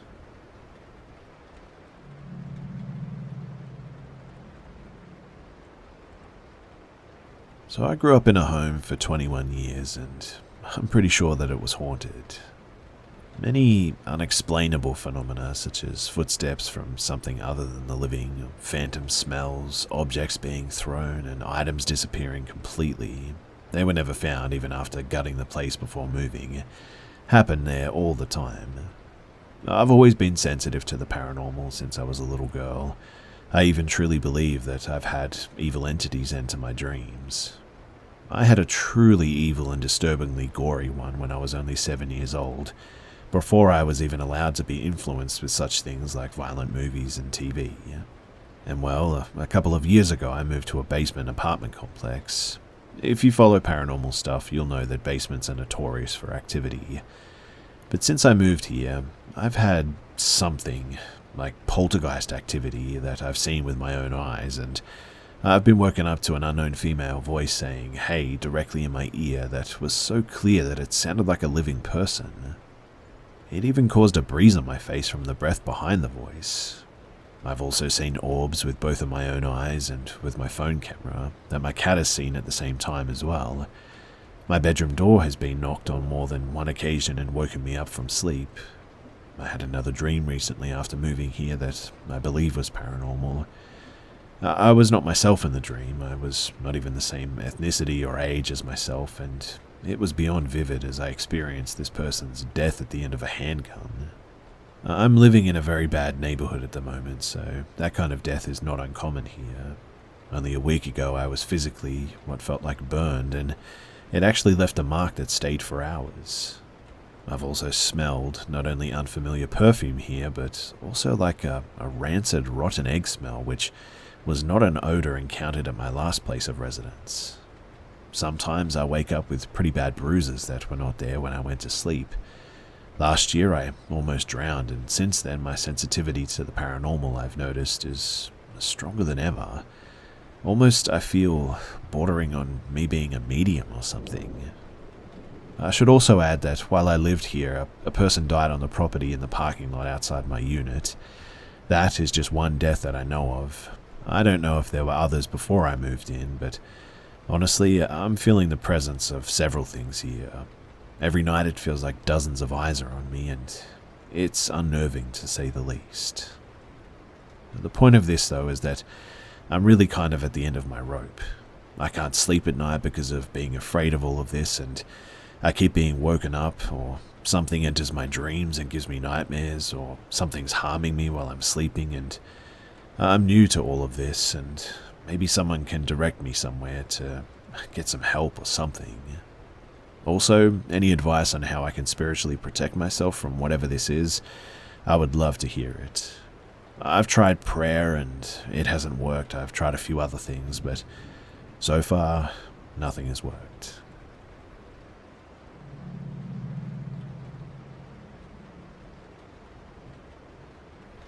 This is something that happened to me a couple of years back that still freaks me out when I think about it. To start, this was around maybe midnight, and I was in my room browsing stuff on my phone when I suddenly hear what sounds like knocking outside of my bedroom window, ground level. I first shrugged it off as being a squirrel or something until I heard the same sounds again, which is when I started becoming a bit concerned. It was at this point that I left my room and called my dad to tell him about what was happening. He tried to reassure me that it was nothing, and while it was happening, I heard even more knocking coming from around the front door. I tried calling out to see if it was my brother or anything, but it didn't get any answers. At this point, I was starting to really freak out.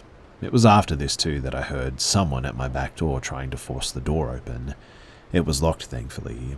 And finally, after this, my dog finally caught on and started barking like crazy at the other end of the door, which finally drove whoever was out there off.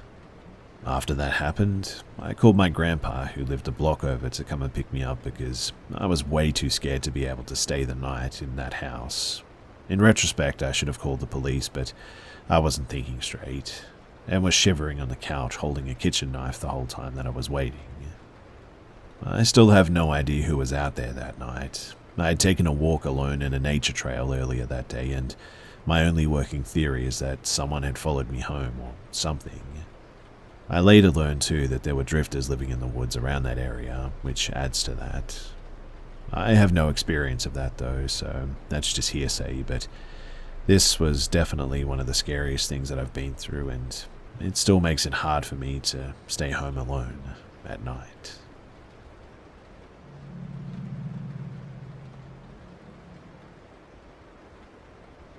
Two years ago, I moved to the UK for university, as I always wanted to go there and get away from my parents as the situation at home was beginning to become too toxic for me. In the first year at uni, I moved into a student accommodation and met some really great people. It was a good year without meeting my boyfriend, who I'm still with, and just enjoying my time away from my family and discovering what independence really meant. Anyhow, as second year came by, I decided with some friends to move into a house rented by student accommodations, but at least we had our own house and weren't restricted as much with noise and parties, as living in a small shared flat like in the first year was pretty difficult. Also, I should note too that I had a ground floor room and my window gave into a very small backyard, in which I would go smoke every day as I'm a smoker, and in which there would be a very thin wooden door giving into the other side of the street, where you would put your bins and broken chairs and blah blah blah. The door could only be closed and locked from inside the backyard, but since it was an old door, we had to attach some strings to keep it closed for good. So, I had neighbours on each side of the house. We were surrounded by families and some other student accommodations. The neighbours on the right side of us were 5 boys, who looked way over the age of being in university, mind you. They were strange, so to say, as well. I met one of them outside of our house one day because of a police intervention due to one of his flatmates attacking him apparently, and the others with a kitchen knife and burning their kitchen down. I heard some screams, and so I went outside with my flatmates and saw one of them being covered in blood and cuts everywhere on his arm and a wound on his head inflicted by this alleged kitchen knife. Me and my flatmates didn't know what to do, so we offered him our help to clean himself up and gave him an old t-shirt to change out of his bloody clothes in. We then saw the guy who hurt these flatmates being escorted out by the police and into a van and driven off to be arrested. I don't really know anything more about the story. The police didn't really tell us anything else, and neither did the guys. All I can say is that in the end everyone seemed to be okay apart from a few, cuts and bruises and whatnot. Anyway, the guy who we helped was quite weird to say the least. He said a lot of stuff and kept trying to grab me and was flirting with me, and we noticed when helping him that he smoked quite a lot of weed, but just didn't really care at that moment as we just wanted to make sure that he was okay as we didn't know him. Then after some time had passed, I would go to uni and come back home and would see him quite often in the street and just never said a word to him again.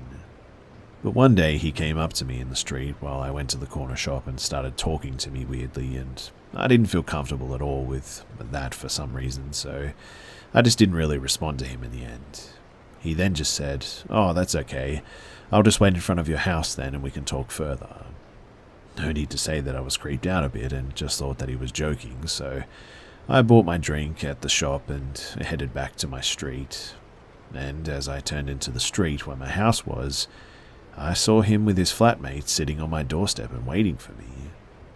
At this, I panicked a bit and went back next to the corner shop and called my only guy flatmate to ask him to open the door and tell the guys to go away, but obviously he wasn't home and nobody else was either, so I literally just waited it out until they left maybe an hour later, and then sprinted back home and locked the front door. Note too that my front door had a glass panel on it where you would be able to kind of make out who was standing in front of it. So after this already pretty weird encounter, I just tried to avoid this guy and mostly succeeded for a while. But then one day, as I went smoking in the backyard, I noticed that the wooden door, which is always closed, was open, and the strings that we put there to keep it closed were cut off. For whatever reason, I didn't think much of it, and I just closed the door again and put a new string on it, thinking that it was one of my flatmates who took the bins out and just didn't tie it back or something. The weird neighbors would often scream a lot and yell and fight in their house, and it would wake me up and my flatmates up in the middle of the night sometimes, but we kind of got used to it after a while, I guess. But one evening, my boyfriend slept over like he usually did, and he, who usually never wakes up because of a noise, woke up in the middle of the night because of a bang and some whispering. I was sound asleep, so he very silently woke me up, and we both just waited in the dark and listened for any other noises. And suddenly, we heard the wooden door just bang, just shot open and some footsteps next to my window. I always had my window open because it would get really warm inside. So at that, we both just froze. And then we heard the door leading to the backyard get shaken softly as if they were trying to get inside, and then they stopped. Luckily, we had the curtains closed, so they couldn't see us, but we were ready to get dressed and get the heck out of that room and lock them in if they came in from the window. But then, we heard my window move and open. And we also heard one of the guys saying something in a different language that we didn't understand and started to hear them trying to get in. My boyfriend and I just shot up out of bed, took my phone and put clothes on and ran out of the room and out of the house. I then called my flatmates and told them to lock themselves in their rooms, and then I called the police, who luckily came in less than 5 minutes as the headquarters were a couple of streets down from us. I don't remember much after the police came. I think me and my boyfriend were just in shock, I guess, but they ended up catching one guy. The other fled and was later found a few streets up smoking some weed. And the police told us that they apparently went inside of their house and they found a lot of meth and heroin, and that they were just carrying a massive kitchen knife with them as well. I was really confused as I've never done anything to offend or do anything wrong to my neighbors, so the idea of them breaking in with who knows what intentions with a kitchen knife terrorized me and my boyfriend for some time. The two guys ended up being arrested, and one of them was put in prison for 2 years for carrying a weapon with intention to harm. I never heard anything else from the police, and I moved back home a few months later as I was just too scared, and it tormented me for months on end, not knowing what would happen if my boyfriend didn't wake up with me that night. I'm now still coping with it and finding it really tough to get over it. I guess I'm always just asking myself, what if? What would have happened if?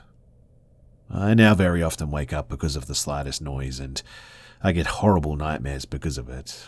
But hey, at least I'm still with my boyfriend and in one piece. And we often talk about it, and that helps a lot too. I'm thankful for my boyfriend.